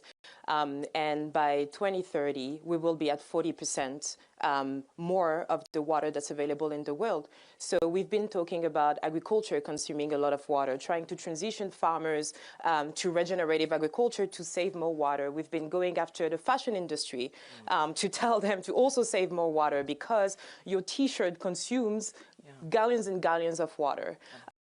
But now we're actually adding a third issue, which is the infrastructure. And a lot of our countries who still have communities that don't have access to safe water today are already thinking about building data centers because they need to catch up to that race to computing and to AI. Are you saying that they just shouldn't be built in those areas where there is already a bit of strain on water resources? I actually think it's unfair to say they shouldn't be building because what historically happened is that the global north has been driving a lot of those innovation, taking the leap, having a head start, and then we realized that we actually are running out of water, energy, and we're expecting everybody to adapt and mitigate, including the global south. And we're expecting them, as the moment they realize that they actually also need those infrastructure to drive the sort of economic value that AI is supposed to realize in their country, we're asking them to restrict themselves. Yes. Without even giving them the choice to be able to pick what is the right infrastructure and solutions for their countries and their community. So I do think we have an opportunity. We always talk about leapfrogging in renewable and clean energy in the global south. But what Sasha was saying, organizing as a block, doing south-to-south collaboration, have shared resources, pool those resources, data centers, smaller compute nodes in different countries. And I think it's an opportunity to create a new blueprint for the global south. Yep. Do you welcome that? Yeah, 100%. Yeah, but I think you can water, cooling data centers is of primary importance. But we are moving from technologies, we can forget water, we can go to air, we can go to specialized liquid coolings. For example, TotalEnergies, my company, we have today really innovating in proposing some different liquids rather than water. So we can be optimistic. Of course, if we want immediately we use a lot of water, but we should avoid it. It's like for electricity. Let's look to innovation to bring to these data centers the energy and water they need, or liquids, cooling systems in it. Alexander? There is a part, I think, that also as, on the demand side, as customers, so to speak, we can influence. We can influence the way, we also encourage frugal AI, so making sure that it's becoming more efficient. And we have just seen recently, Mistral is a nice French example, but we have also seen with DeepSeek, in the way you craft AI, you can do it with less energy. And the second is, I mean, you know, kind of you don't always need to have and use an LLM for a very simple question. So there is a lot that we can still optimize, and we're just at the beginning. And I think there is a huge amount of leakage if we just project the same energy consumption of AI that we have today. I think we would do something really wrong.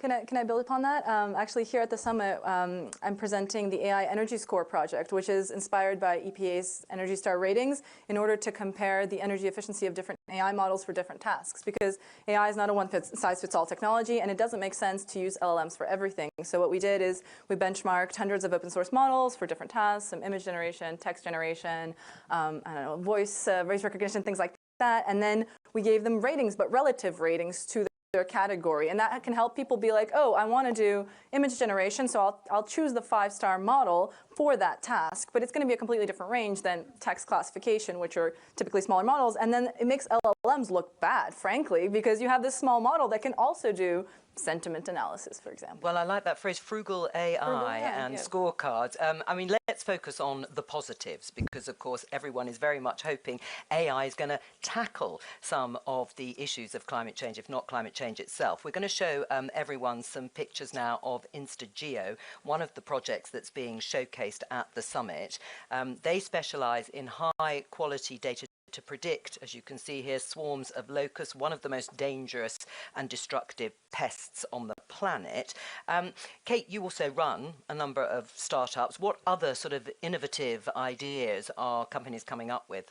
I think we're hearing a lot about boosting crop yields in the global south and supporting farmers to get better adaptation techniques, but also being able to build early warning systems in regions that do not have access to them today. So for me, I think it's less about the actual solutions that are being built, but more about the community who is building them. And for that, you would look at the wealth of the global south, which is basically our youth, especially in Africa. They're already digitally native, and they know how to use a lot of these tools. We talk about frugal AI.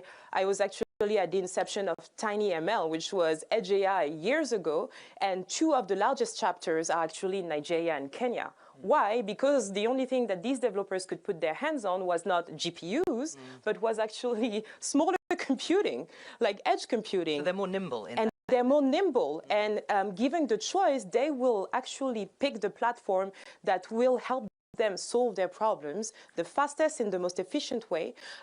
But also they've been able to build beautiful solutions for their communities, from wildlife monitoring, deforestation, and also early warning systems in terms of weather and floods. So it's already happening. It's already there. We just have to surface those innovations a bit more. But I suppose there is still this contradiction at the heart of even the discussion we're having here, is that AI can be a solution, I get, and also where it's happening, but it does also burn a lot of energy. Yeah, but look, if I'm in my field of energy, when you produce electricity with renewables, it's intermittent. There are plenty today. We are developing modeling thanks to AI in order to optimize the way we will produce the renewables, combined with batteries, hybridization of these tools, combining them with the grids. So in fact, AI is directly applicable to optimization of energy systems, and in particular, again, in the field of electricity, because data is native to electricity, electrons are data. And so, in fact, there is a huge field, and today in Paris, at Station F, I invite you, we have an incubator with tens of startups, which are only working for TotalEnergies on the specific topic of to use AI to optimize these electricity value chains between renewable, batteries, grids, and trading. So that's really, AI, in fact, is really bringing solutions also in the energy field.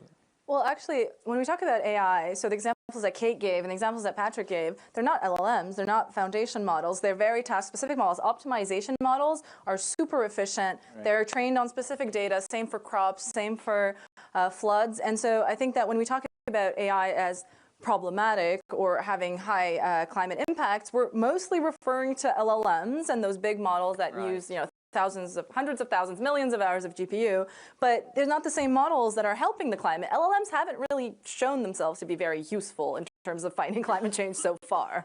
Right, so you can see the sort of gains technologically in offsetting the carbon footprint of AI companies. Well, I think the jury is still out, but I think, well, first of all, I would second what was said. I think, most of the solutions today are classical AI machine learning solutions, and they work really well.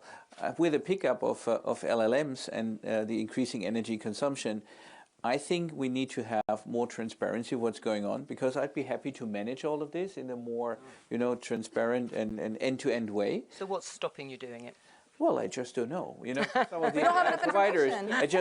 I just don't know what the greenhouse gas consumption of some of those models is, and I do not have solutions today that pick the right model for the corresponding question. Right. And I think that's a bit of an underestimated optimization topic. But if we would have, the right steering of the question into the right model, and with the democratization of AI, you cannot leave that to the end user. He would never know. I mean, what's the best model underneath, kind of a question you have?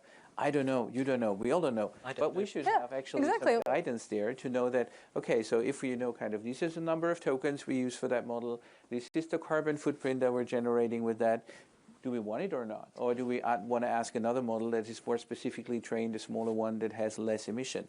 Yeah, in a recent study I did last year, for example, we compared extractive question answering, so essentially finding an answer to a question in a text, and generative question answering. And the models in the same task, it's 20 to 30 times more energy for a generative model to answer the same set of questions as an extractive one, because instead of finding the words in the document, it's essentially creating them from scratch. It's generating them based on the data that it was trained on. And so, I mean, there's all sorts of other things like hallucinations, et cetera, but just it's not efficient. It's not made to do what you want it to do. If you want a question answered and you have a document, a Wikipedia article, extractive question answering makes more sense. And so what Alexander said is that, for example, for web search engines, most of the time you're looking for information that exists already, right? So using generative AI for that may not be the most efficient way of using resources. And in fact, the reality is, you are right, what is the real use of LLMs, of generative AI? It's very fashionable today. Everybody's rushing to that. We see some nice examples, but fundamentally in our companies, I fully agree. In fact, we need more specific AI, more machine learning. And today, for example, in my company, I have given Copilot to 30,000 people. And this year, we will make a survey to understand how do they use it. Why is it useful? It's fun, maybe, for sure. And so we are today going through all of them to try to understand what is real added value. And so I think that we are just at the beginning, and the mistake might be to believe that we go to a big Manhattan plan, that we need to cover the planet of data center for LLMs. And in fact, we might discover in a few years or even months that in fact there are other ways to answer to this point. And honestly, the news coming from China, we like it or not, we have to take it into consideration. If really they are been able to develop a generative AI, maybe cheaper, with much lower consumption, then that's changed a lot. This debate that we have What was your reaction to hearing that? I think it's possible. You think I think it's clearly possible. They used a lot less energy for training, I mean, reportedly. But when you use the model, I mean, the first studies have shown that it uses more energy because it's doing chain of thought, which generates more text. Instead of saying, whatever, Susie has 5 apples and Tommy has 6, it's going to give you the whole explanation of why it came to that answer, and that actually uses more energy. So maybe we kind of solved part of the training issue, but if everyone starts stuffing chain of thought models into interfaces, right, and chatbots and whatnot, I think it would make things worse, honestly. So therefore, at balance, I think if we have, if we use all the optimizations that we have in today's energy production and leverage AI to optimize it, in the end, we might end with a positive balance. At the same time, the whole kind of spatial AI is right around the corner, and this will pick up, computer power, but also the need for energy even further. So, it's a bit of a race, I think, that we are in, and the only way to win the race is we need to have transparency. How do we win the race? How do we win the race? I think over the past few years, we've equaled AI to generative AI and foundation models. Right. So everything is about building the biggest models, billions of parameters, but also building the biggest supercomputer in the world. Actually forgetting that AI is a tool. Technology is a tool, it's not an end, it's a mean to an end. I need to optimize for a specific problem I'm trying to solve, and therefore I need to focus on efficiency. And I think we'll see about the research, but what DeepSeek has created, especially for the developers in Africa, is a little bit of a confidence boost because they didn't have access to those GPUs. It shows that other ways of doing things is possible, right? You don't have to brute force it in order to get results. So it didn't have to just be the US, for example. I mean, interesting. On that point, Kate, I'm going to show everyone this graph. If you have a look at it, it shows individuals using the internet. Okay, it's from 2023, but you can see 67% in the world, 37% in Africa. I suppose people might be thinking, gosh, a third of people don't use the internet across the world and 2/3 in Africa. What might that mean? You've spoken about the positives, how nimble the Global South and Africa could be. They're encouraged by the opportunity, perhaps, of DeepSeek sort of jumping ahead. But what does that mean in terms of leveraging AI? That reminds us that the digital divide is still real. And it's becoming an AI divide, a compute divide, but the root cause is the digital divide. And now you're thinking that a lot of those large language models are trained using scrapping data from the internet. But if you have 2.6 billion people, most of them in Africa, cut out of internet, that means a lot of those data sets are not representative of us. So we are completely invisible to those models. And that perpetuates also, as they're used in the real world, it perpetuates the stereotypes that are represented in the data, right? Be it image generation, text generation, whatever's in the data is going to get sent off into the world to replicate, to multiply on social media, et cetera, and whatever's represented in that data is going to, continue. And then more broadly, Sasha, can we really expect companies and maybe industry to sort of put sustainability, prioritize it over their own development in AI particularly? I mean, it's not something we see very often, is it? I've struggled a lot with this. I think that it's unfair to expect of companies to not focus on profit, because that's why companies exist, right? But on the other hand, I do think that nowadays, since we're living this crisis and since we have things like the triple bottom line, it's not only about money. Yes, profit matters, but at the cost of X. And I really agree with transparency, because once you say, okay, we made this profit, great, but maybe we made this profit at this cost to the planet, to people, et cetera, in terms of natural resources, it starts putting things into perspective. And, to kind of do a sort of a metaphor, like, for example, if you report accuracy and you say we got 99.9% on whatever, and then, but at what cost? Did it cost 1 million GPU hours? And who can afford to put in 1 million GPU hours for that performance, right? And so I think that things around the digital divide, around profit and sustainability are actually really, really linked. And I mean, originally, for example, there were 3 pillars of sustainability. It was environmental, economic, and social. And we tend to forget that. We tend to focus on sustainability as the environmental set of things, but it was actually economic sustainability. It's part of these 3 pillars. Right. Do you agree? Will companies prioritize? I think it's a matter of putting them together. In fact, it's not, of course, a company objective is a profit first, but we have a planet with limited resources, and I think the climate, it's not only a climate, but this issue, as I think, is people are aware, young people are aware, so we feel the pressure of the society. Then the question is, how do we combine progress? Because what is wrong is to believe that sustainability will lead, and there is debate, you are in Europe today, about lack of growth or, decreasing business model. That does not work. In fact, the people want to continue to have progress, to have growth. And the real debate for us is, how do you continue to grow? Which means, for example, for Africans, more energy, but less emissions, more sustainability. That's a big, and I think this has evolved in many other companies. It's more taken on board. Then, of course, you have to make this arbitration between both. And I think for TotalEnergies, for example, that's why we are one of the largest oil and gas companies, but we have decided to embark into renewables, electricity. And now we are investing 30% in renewables and electricity, and we are demonstrating we can do that profitably. Of course, I have shareholders who ask me, why do you put so much money, billions of dollars, in this intermittent renewables. But in fact, we are defining a new product, what we call clean firm power. And we have these AI firms which are coming to us, and in order to find a way to make more energy, more electricity, but less emissions. That's what we need to be able to do together. Alexander? Yeah, and on a company level, I still believe we have a responsibility on our own. I don't need a regulator telling me that I should start working on sustainability. We have started that already 2020. We have also in terms of procurement with all our providers and vendors, clear targets in terms of decarbonization for the next years to come. You're going to stick with those targets? Well, actually, that's one of our keys, one of the key selection criteria with which companies we want to work for. But there is also a large alignment of interest, especially when it comes to AI, because I mean, if we're generating greenhouse gas, it automatically is also more expensive. So you have an own interest in reducing that. So I think there is, at least from a company level consuming, there is quite an alignment. Right. Well, this is a good point, actually, following on from what you've all said. To show you another graph, Patrick, I'll get you to respond first of all. Energy used in data centers, and you can see the amount of renewable energy and other energy sources, 62%. How hard would it be to get that number to 100%?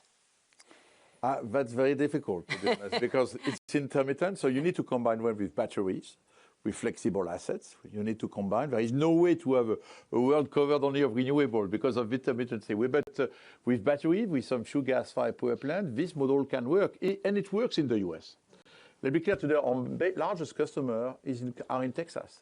In Texas today, we have built 4 gigawatts of renewables. We have some gas-fired plants. Each renewable farms that we are building are linked to batteries. And we managed to find more and more customers to that. So the idea, and I think that's, I noticed, by the way, that recently President Trump answered that electricity could come from any type of source for data centers. Any type of source. I asked him the question in Davos, he answered any type of source. People did not follow that. It's very important. It's not only gas and coal, it's also renewables. And when you discuss with Amazon, Google, and others, and other providers, they are willing to find a way to have some sustainable.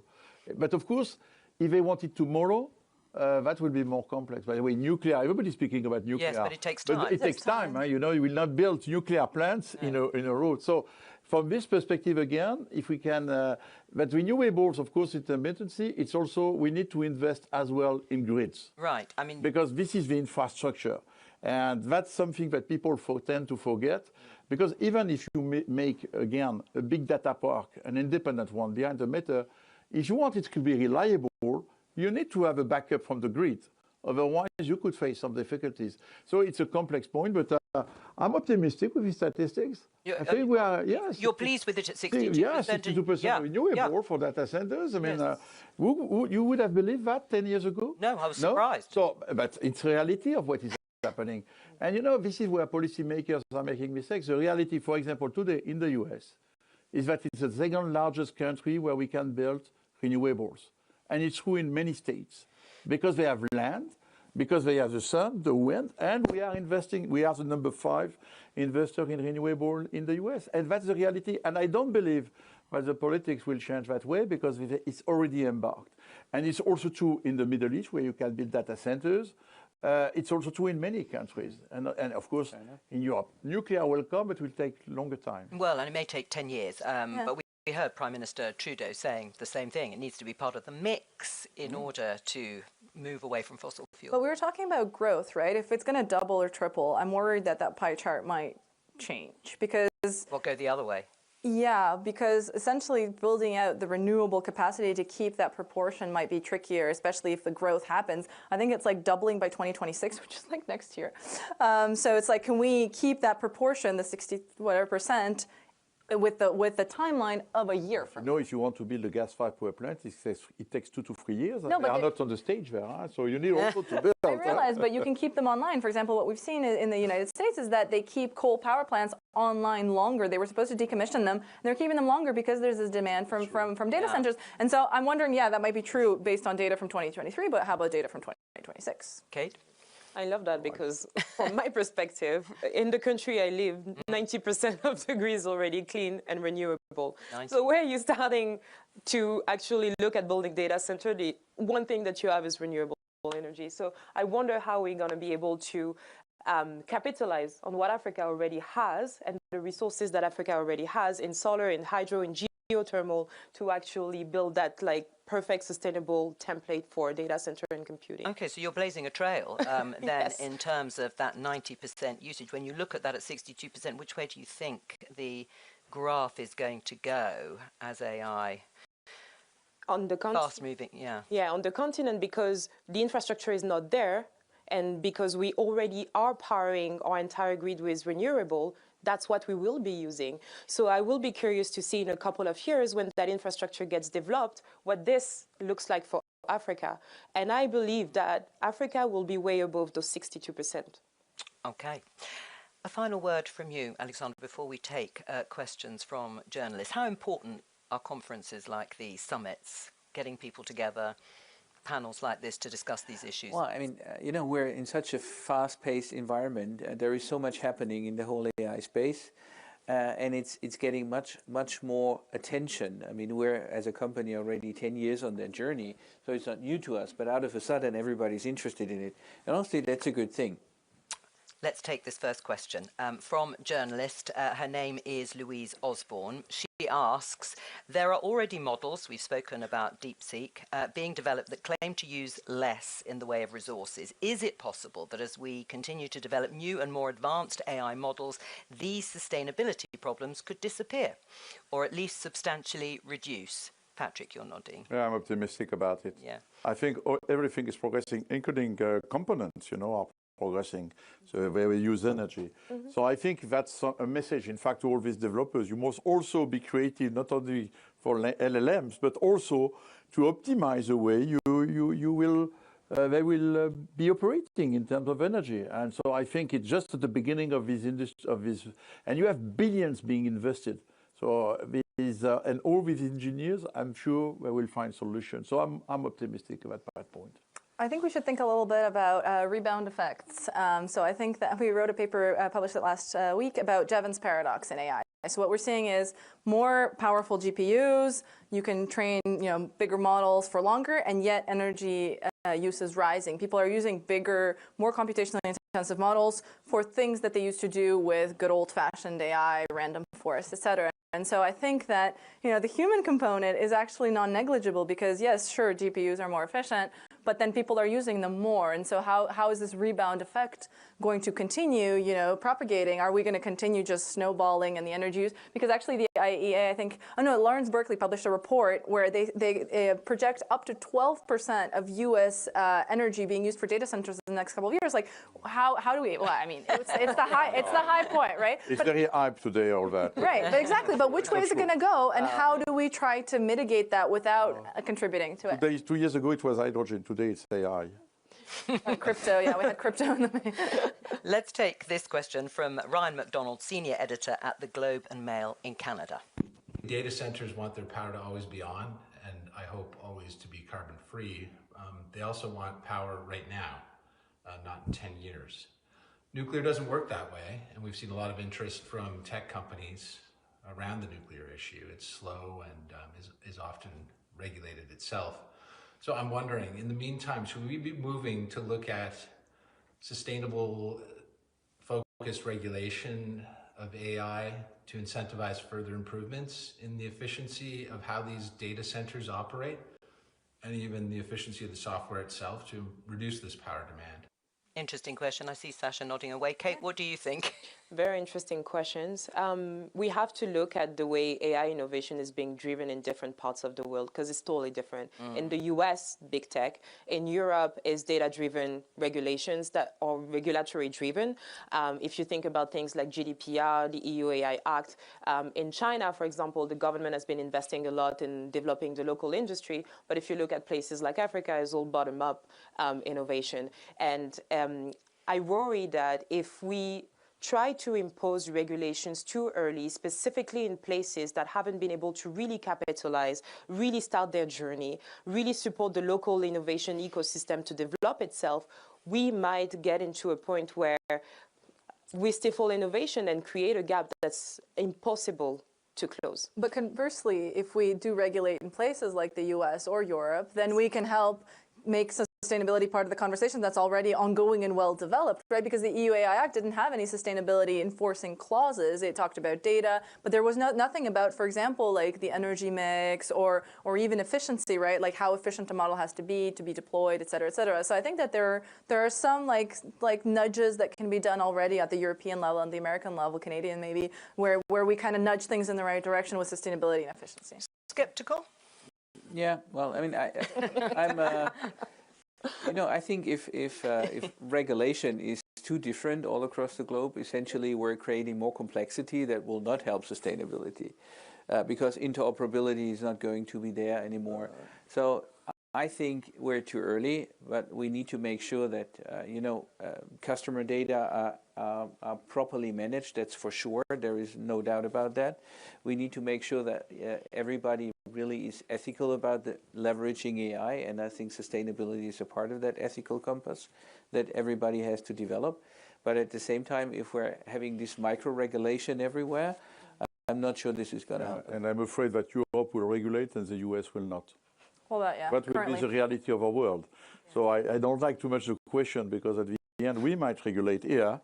We are already quite regulated, and you know, I'm not sure the US administration, which is just taking on board, will regulate the use of energy for AI. I think I'll listen to the contrary, in fact, during the speech of the president. So that's why I don't think the solution is there for a transitory period. In fact, the question is, how do we manage this transitory period? Right, and when you say the solution isn't there, if there was broad agreement on regulation, would that make any difference? Yeah, but we did not it's manage not going in to happen. Sustainability, unfortunately, we are dreaming about a broad agreement. We did not manage to get it. I mean, we showed earlier in the session the agreement made in 2015. This was obviously about climate change and the warming planet. Do you think there could be a similar type agreement when it comes to AI? I think it would take that, honestly, because AI does transcend borders, because, you know, a data center could be in one country and the users in another and the developers in a third. So we have to be doing, but that is very hard, I agree. But I think that that's the only way to do it well. The question is not to have an agreement, is to apply it. Also, and today what the global south countries observe is that you have one region of the world which is applying the 2015 agreement, which is Europe. Other parts of the world do not apply it. So in fact, having an agreement which on the way, it's a question of, it's super complex to have a global regulation of the planet. And honestly, when you see the geopolitics today, we are see more fracturation than unity on this type of things. And it's a question of competition, economic war, economic competition. And I mean, in the end, isn't that going to rain out, Alexander, that economic competition? Some people might regulate and others will innovate, to use the phrase, and get ahead. Well, I think every kind of restriction, to some extent, also fosters innovation, because you have to work also on, you know, finding solutions that anyhow keep you in a competitive landscape. But anyhow, I think AI manifests that there is that this is a very global phenomenon, and I don't have a solution, to be honest, but I do believe that, you know, cutting it in pieces, also regionally cutting it in pieces, I don't think that is going to help a lot. Thank you very much to all of you. Unless you wanted a final word there, Kate, on it. I was going to say scarcity is the mother of innovation. And I think we will see that with AI over the next couple of years. Well, it's a good point on which to end this particular session. Huge thank you to the four of you for joining us for this session. Let's give them a round of applause. If you just stay put just for 1 second, because we're going to be back in a few minutes' time. There's no rest or no peace for the wicked, as they say, to hear Jean-Noël Barrot, Minister for Europe and Foreign Affairs of Europe, in conversation with Darren Acemoglu, Nobel Laureate in Economics and Institute Professor of Economics at MIT. And to make sure you don't go anywhere, we've got a real treat for you. The second of our Spotlight films today, this time looking at AI and democracy with Audrey Tang, Senior Fellow at the Project Liberty Institute. See you in a minute. Okay. Good.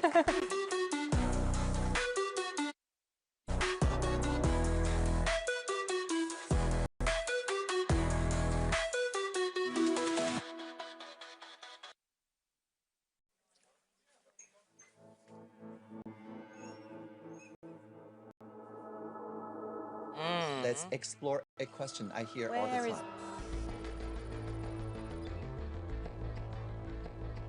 My answer is no.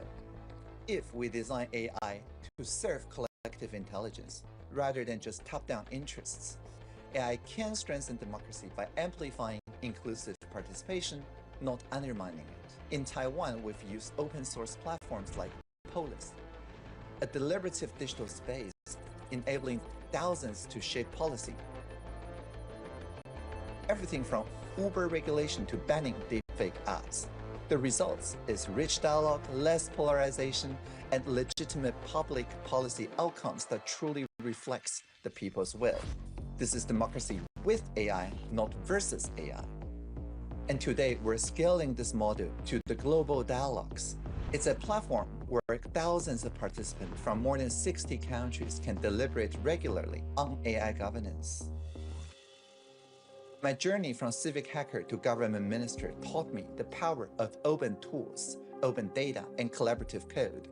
One of the core strategies in Taiwan is what we call radical transparency. We share meeting records, budgets, and crucial data openly, like mask availability during COVID. This fosters timely, reliable information and sustained trust. Transparency dispels rumors and aligns stakeholders around shared facts. I truly encourage every government out there, bring in your civic hackers, your youth, your civil society, and build policy together. Imagine worldwide collective input helping shape international AI guidelines and frontline innovation. Some worry that too much transparency leads to chaos or undermines official authority. But in truth, secrecy can remain for sensitive matters, while the broader policy process grows more robust when it's out in the open. You diffuse rumors before they spark major divides. Our approach is humor over rumor. In Taiwan, if somebody spreads a hoax, we counter that with a playful, viral, mimetic clarification. No takedowns, no censorship. This is how we foster media competence, not just media literacy. And I call this model plurality, fostering collaborative diversity rather than uniformity. If you want AI to respect multiple viewpoints, design it that way from the start.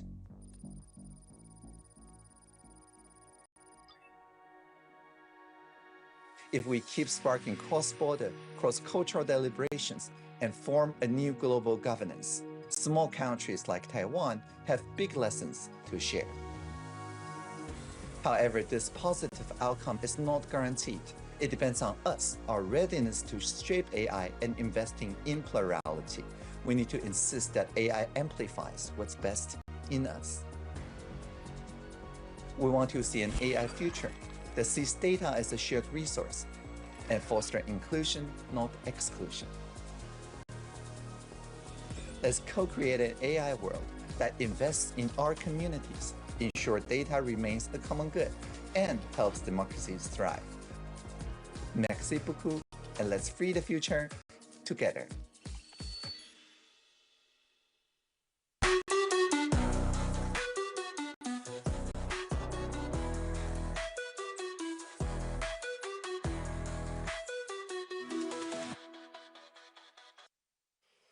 Hello again, and welcome back to the final session of Project Syndicate here at the AI Action Summit. It's been an incredibly fascinating and inspiring afternoon here at the Grand Palais, and we might just have saved the best until last, although it's been pretty good up until now. In a minute, we'll be hearing from, in fact, I might already be able to hear them, from Jean-Noël Barrot, Minister of Europe and Foreign Affairs here in France, and Daron Acemoglu, one of the most recent winners of the Nobel Prize in Economics. But first, let's remind ourselves of why we have this truly exceptional concentration of power and talent here in Paris.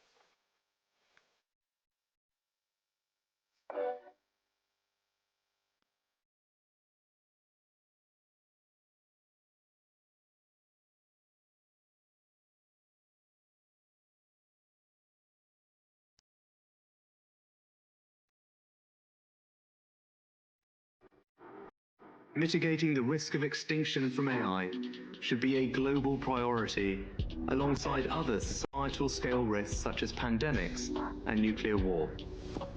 You are very welcome.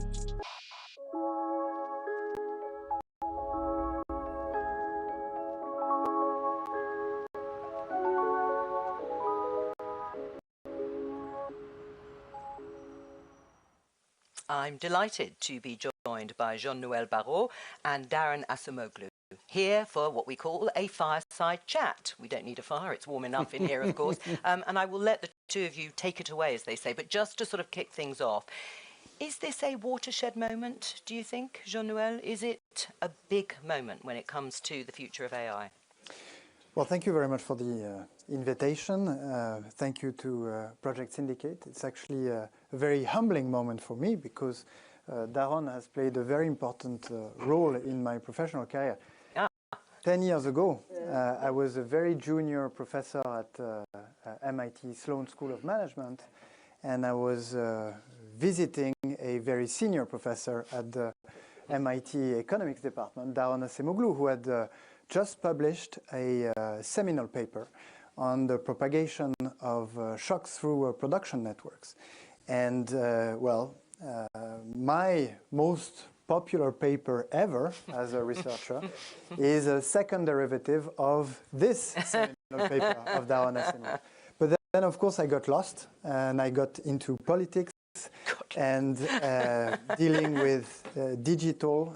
That was my first mission in the French government, and now with foreign affairs. And indeed, I think we're living an important moment, and it's clearly an important moment for France because on the side, if I may say, of this global conversation that we're having on AI, bringing together in Paris some of the brightest minds in the world, it's also an important moment for France because we're announcing north of 100 billion euros investments in the coming years in our country, which is somewhat of the payoff of the policies that have been undertaken over the past 7 years under the impulse of President Macron to make this country as attractive as possible for the development of AI technology. What do you make of that announcement, first of all? Well, first of all, you know, it was clear even then Jean-Noël was going to high places. So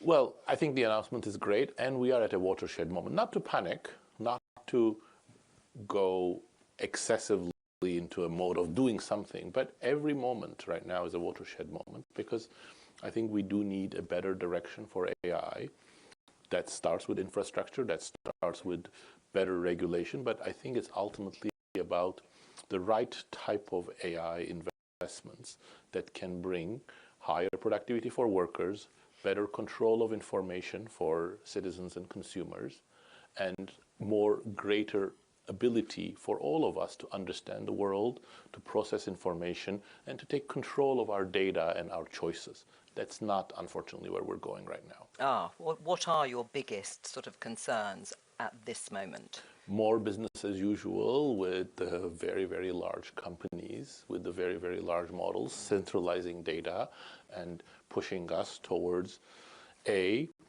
models that at least are aspiring to take control of our lives, B, to automate work excessively without providing better tools for workers, and C, more potentially manipulative activities via digital advertising and other things. I'm not saying those are the only things that are possible. Quite the contrary, there are many other things we can do, and some of them may come out from the foundation models, some of them may come up from the current investments that we have in Europe or in the United States. But I think the direction of travel is concerning. Right. If I may jump in, one of your major contributions as a researcher was to demonstrate first theoretically and then more empirically that technical change is directed, and that there is no such thing as technological progress that would spontaneously provide for the best or sort of go down the path of maximizing welfare. There may be room for public intervention to sort of shift the direction of the technology in the direction that you were stating. Of course, it's a bit more intimidating when you consider the amounts invested in AI, the size of the companies developing those models. So where should we look for relevant policy intervention when it comes to giving AI the right direction? Well, that's such a big topic. Thank you so much for bringing it so clearly, Jean-Noël. But absolutely, I think there are two conceits that really shape our discussion right now. One is a very deep techno-optimism that whatever we do with technology, as long as we innovate, everybody's going to benefit. The other one is a technological determinism, that there is one direction for AI that everybody should follow. And once you sort of give up these two conceits, you come to the real power of technology. I have no doubt technology is an amazing force, which we have sometimes used for great things, improving our health, comfort, prosperity over the last 300 years. But we can also misuse technology, and its direction need not be always the optimal thing. But how do we change things? It's a very large conversation because we have many instruments. But let me tell you what I think will get us there. I don't know how to get to this point, but if we reach this point, I think we will have solved the problem. If in, say, 2 years' time, 80% of AI researchers go to their offices, to their companies and say, my focus is to work on technologies that are going to help workers, that are going to empower citizens to control their own information and their own data, we're done. That's the... So it's the direction of where the AI tech industry needs to be. Of course, we're not going to get there easily because financial incentives, ideological issues, power are all pushing against that. But I think we can get there. It's a change of norms. It's a change of institutions, change of regulations, some fiscal changes about getting rid of some tax incentives that really mess things up. We can get there, but it's going to be a slow process. Do you think there is the political will to do that? You've announced this huge amount of money, and we spoke earlier about governments having to harness some of the investment to balance out the private sector. But is the political will there in terms of leadership to actually achieve, or at least move towards, what Darren has just outlined? Well, I think that policymakers, what they would like to see AI do is to treat cancer, to treat rare diseases, to help avoid the consequences of floods and fires, and to facilitate or to bridge the digital divide and facilitate access of our co-citizens to public services and so on. But there is also this feeling that because the companies are so large, because the investments are so massive, that it's not clear how you're going to influence that.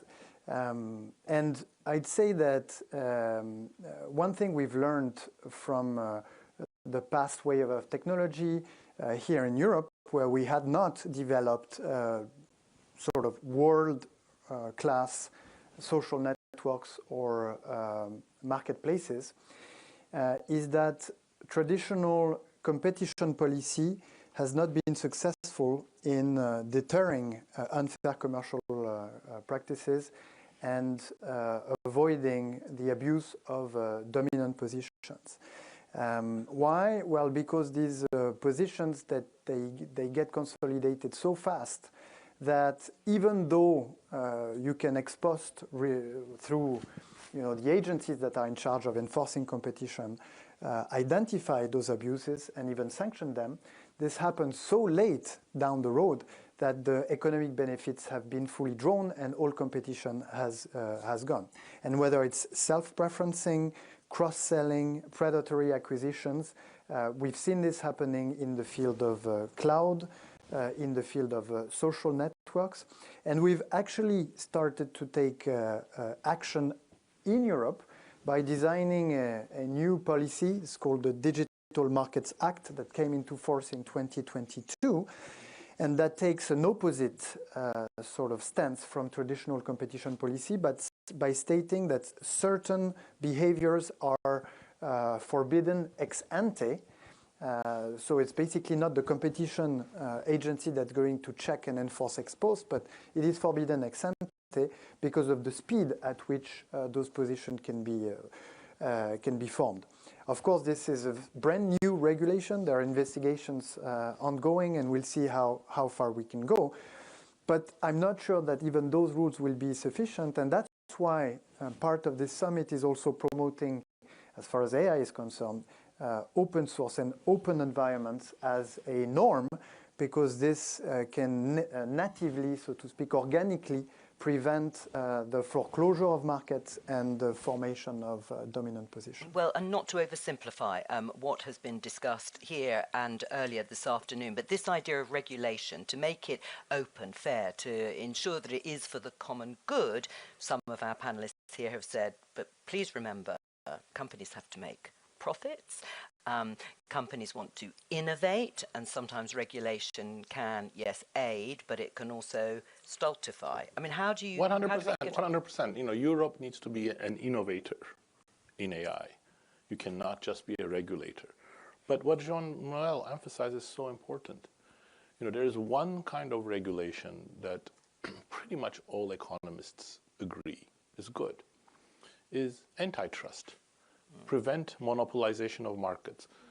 The world and Silicon Valley still thinks of itself as those scrappy innovators working in garages, disrupting established businesses. Well, it is the most concentrated industry in the world. And it has become like this not just because of amazing innovation. Yes, Google is an amazing innovator. Not just because there is some economics of data or networks that says big is better. Yes, there is some of that. But it's because the United States has completely failed to enforce antitrust. These companies have also grown very mightily because they have acquired their rivals. They have acquired a lot of startups. They've created an ecosystem where if you're a small company, the best thing you can do is try to do something compatible with one of them so that they acquire you. So it has created a very monopolistic market, which is not good. It's especially not good if you need a redirection, something better, because monopolists are going to pursue their existing business model. Jean-Noël, I mean, how do you deal with that potential? I mean, we talked about DeepSeek and perhaps, how can I put it delicately, President Trump's slightly muted response. Oh, hey, if we take it at face value, the Chinese have come up with something that was cheaper to make and could be very effective. Or does that give you hope that other parts of the world could do the same without the sort of monopoly and resource that America has? Yes, it does, because it validates the approach according to which opening environments is conducive to more innovation and to improvements of in the quality of the systems, and also makes them cheaper to build, because you build on the shore, or you stand on the shoulders of giants, and that's the way that knowledge gets sort of improved from the accumulation, or both the accumulation and the competition between innovators. But again, one thing that that we need to figure out is how the public authorities can influence the direction when, of course, private actors are pouring a lot of money in the sector. And I think one of the important aspects of what public authorities should do is the governance of data, because the whole sector that Daron was describing a minute ago has been thriving on somewhat of a sort of free and ungoverned access to data. And now that we're reaching the sort of the era of generative AI, where models, in order to be very useful and accurate, are going to need to resort to clean and very precise data, I think that public authorities can step back in and say, well, I'm going to release data sets on cancer patients because I want AI to be developed for treating cancer. And if I'm going to, if I want to have AI developed to lower the carbon emissions of housing, then I'm going to release a data set on housing. And this intuition is behind the foundation that is going to be announced today, Current AI, that is going to bring together philanthropic foundations to pour the money, public authorities that's going to provide the data, and companies that are going to build the models out of this data. Well, yes. Yeah, if I can add, I mean, I think DeepSeek is very, very interesting because it's a shock to the system. It shows, first of all, that it is possible to do innovation, very, very impactful innovation, when you are not at the center of all of the money, all of the venture capital in Silicon Valley. It also shows that, emphasizing our earlier discussion of techno-determinism, that the directions that are being tried at the moment in the biggest companies may not be the only ones. Every company before DeepSeek in the AI space, the big companies, not small ones, of course, are an exception, but they believed in scale is all you need, which is, you build bigger and bigger models, you throw in bigger and bigger data, and that's how we're going to get to better and better models. Well, DeepSeek, actually, by the way, is not doing like crazy innovation. They haven't developed a new method, and they are themselves an AGI company, but they show you can do it on a smaller scale.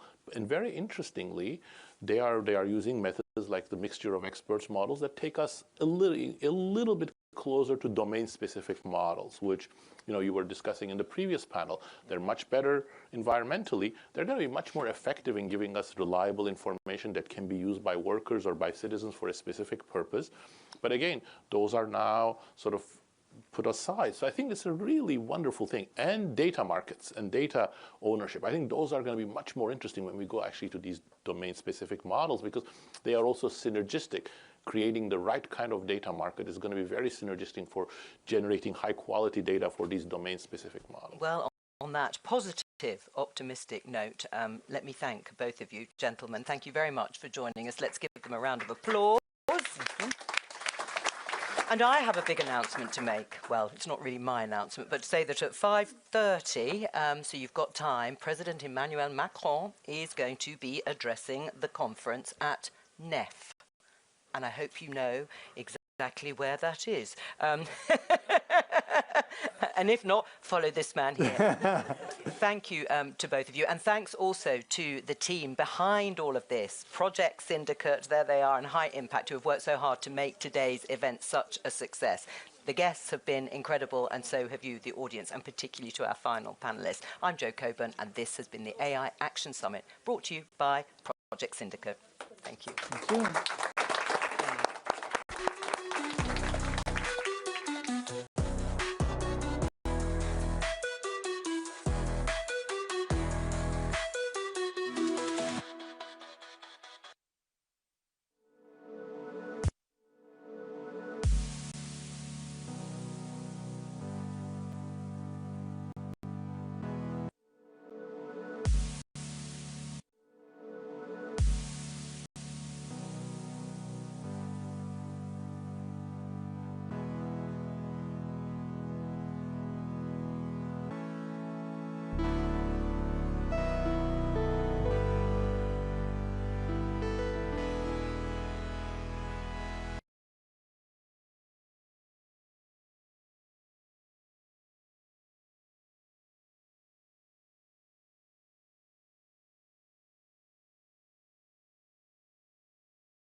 It's been a busy, consequential year in France.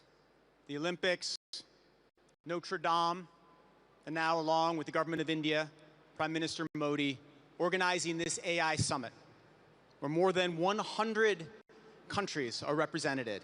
Civil society leaders, government leaders, entrepreneurs. We've seen some of their incredible work today. And they're here to discuss and to share their progress on the hardest issues in AI. Climate change, open source, maybe the biggest issue.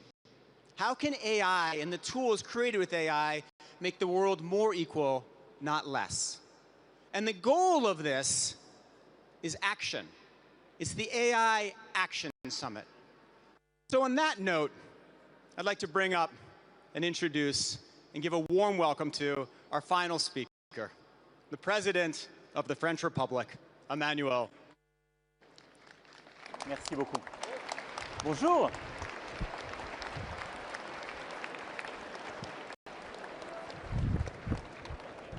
How are you? Thank you. It's a great honor to be here. No, mine.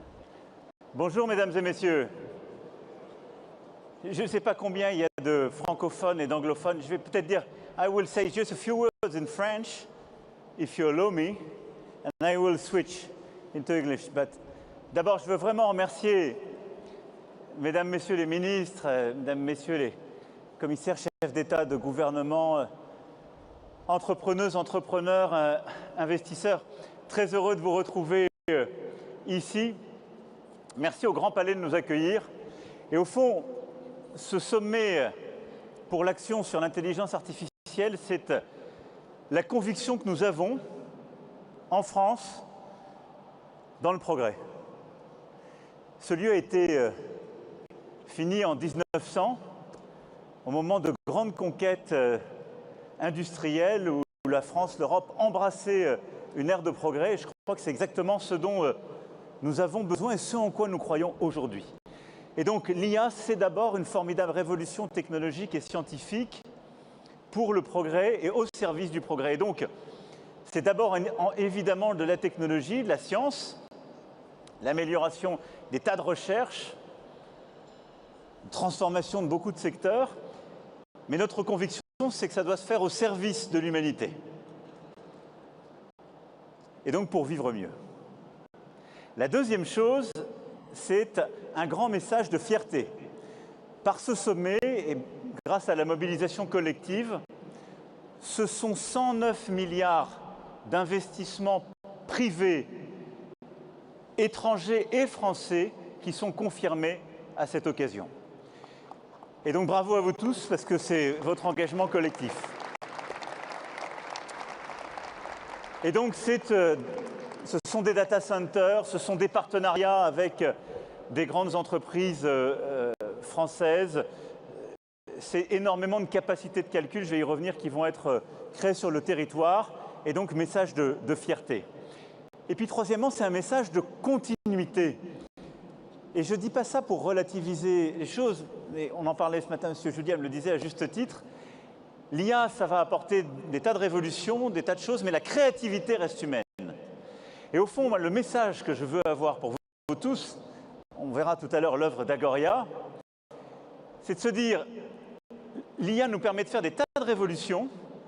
On l'a vu dans la santé encore l'autre jour à l'IGR avec Coquine et les formidables chercheurs à Villejuif. Mais cette accélération, c'est ce qu'on veut. Donc nous, en tant que Français européens, on veut accélérer. Et on veut réduire l'écart. C'est ce qu'on est en train de faire avec ces 109 milliards. On veut prendre des textes, prendre des mesures pour aller de plus en plus vite. Mais à côté de ça, on veut le faire au service d'un modèle qui est le nôtre. Et donc on va continuer de défendre le droit d'auteur, les droits voisins. On va continuer de préserver la créativité humaine. Et tout ça, ce seront des assistants qui nous permettent d'aller plus vite. Mais pas quelque chose qui, en quelque sorte, nous conduit à renoncer au monde auquel on croit. Et on continuera de protéger nos enfants, nos adolescents, on continuera de développer les valeurs qui sont les nôtres. Et je crois que cette IA au service de l'humanité, c'est aussi ce en quoi on croit très profondément avec le Premier ministre Modi, et c'est pour ça qu'on a voulu ensemble, avec l'Inde, co-présider ce sommet. Now I will switch into English, just to say a few words. thank you very much for your commitment, your presence, and your trust.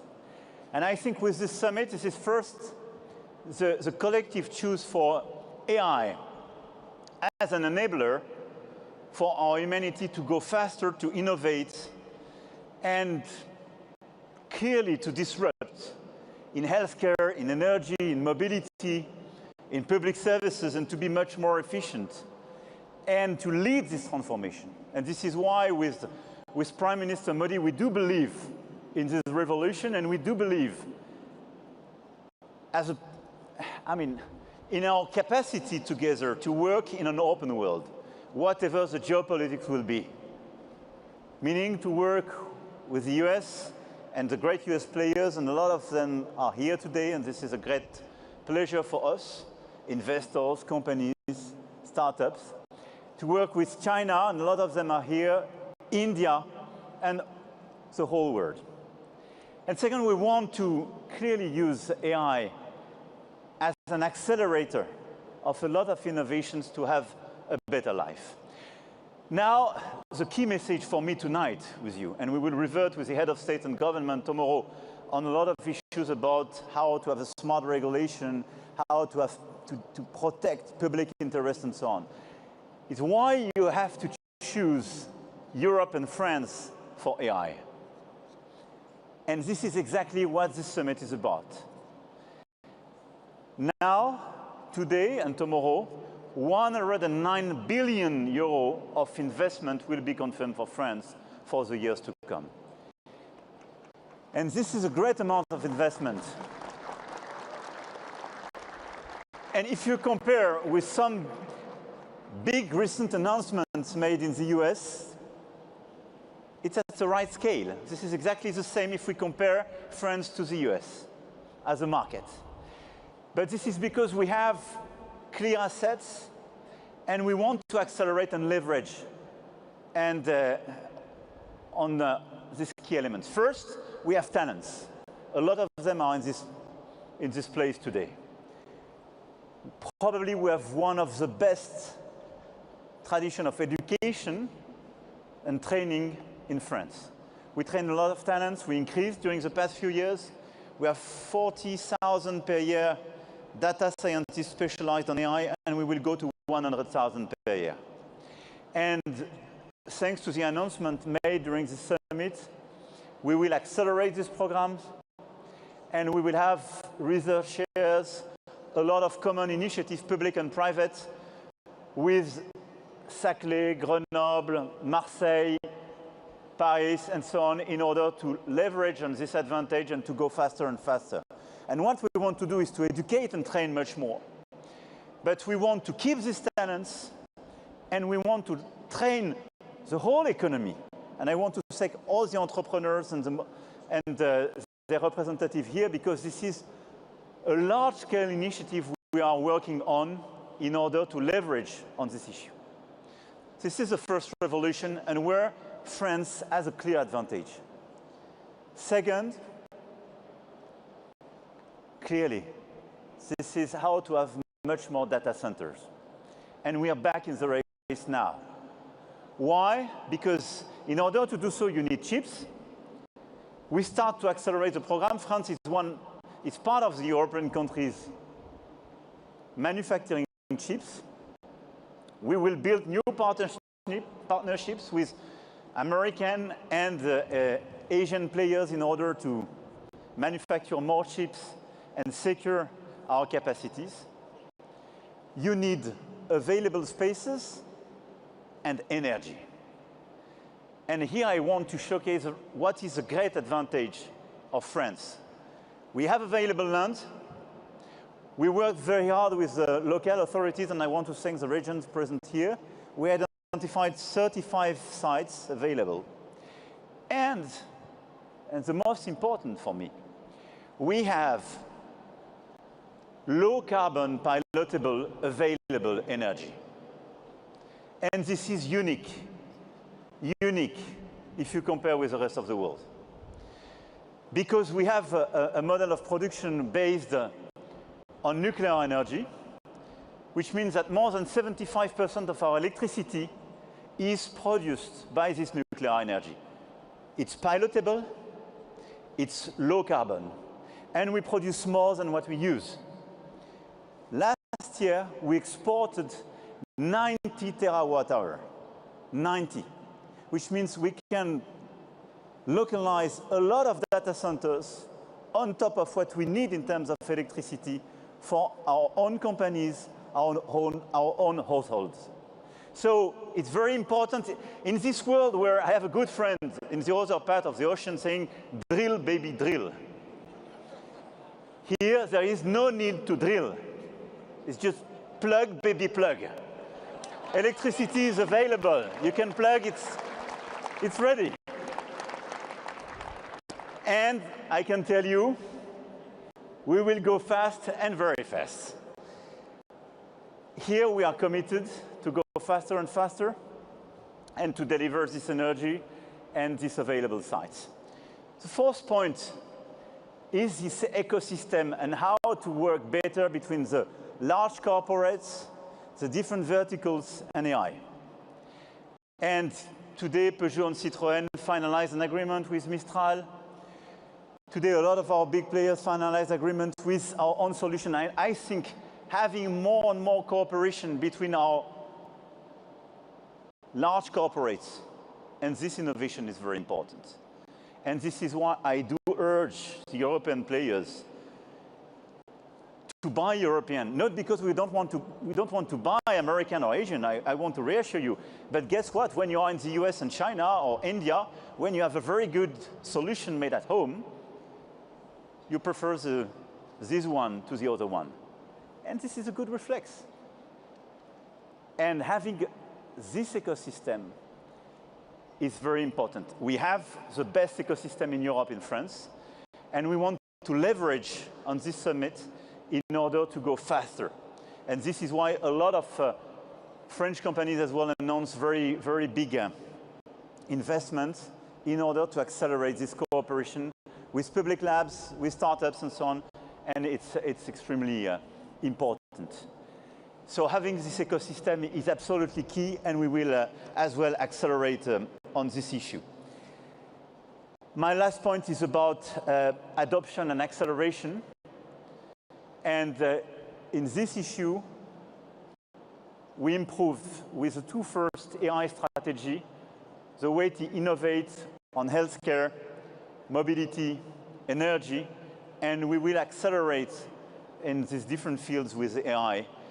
And a lot of our startups already are very much aggressive in this different field, from Doctolib, Alan, in defense as well with Helsing. And we have a lot of big European players now, and we want to accelerate with them and give them much more room to maneuver. I will conclude with two additional points. Based on the success of this summit, because we are back in the race thanks to this 109 billion of investment, and because we are in this situation to clearly trigger a European move, we want to accelerate on two things. One, more Europe. For me, this summit is not just the announcement of a lot of investment in France. It's a wake-up call for a European strategy. Tomorrow, President von der Leyen will announce the European AI strategy, and it will be a very important occasion. But this strategy will be a unique opportunity for Europe to accelerate, to simplify our regulations, to deepen the single market, and to invest as well in computing capacities. We need more Europe, and we have to provide a bigger domestic market to all the startups when they start as Europeans. And this is a very important strategy. And we do have key advantage in Europe. We have a lot of different research and excellence centers. In healthcare, in education, in a lot of sectors, we have already comparative advantage with the US. So we will leverage on these issues. Second, we will simplify. And I will conclude on this issue. At a national and European scale, it's very clear that we have to resynchronize with the rest of the world. In terms of transmission, in terms of permitting, in terms of authorization, clinical trials, I mean, in all the different sectors, our key issue is about timing. We will have more private investment. We will have more public investment. We will announce new strategies. But we are, most of the time, too slow. And I got the message for the investors today again. So I told them we will adopt the Notre Dame de Paris strategy. I mean, we showed the rest of the world that when we commit to a clear timeline, we can deliver. You decide, you streamline all the procedures, somebody is in charge, and you deliver. So the Notre Dame approach will be adopted for data centers, for authorization to go to the market, for AI and attractiveness. Let's rush. This is what we need. I don't want to be longer. I want to thank you for all the discussions you had today. Tomorrow we will have the occasion to come back on a lot of other issues with the head of state and government. But I'm very happy that you, de facto, you choose France, you choose Europe for AI, and I'm very proud, together with Prime Minister Modi, to have this co-leadership in order to deliver this inclusive message and this willingness to invest more and to deliver much more for AI at the service of our humanity. Thank you very much for your commitment, for your creativity and your presence today. Merci beaucoup. Vive l'intelligence artificielle, vive la République et vive la France.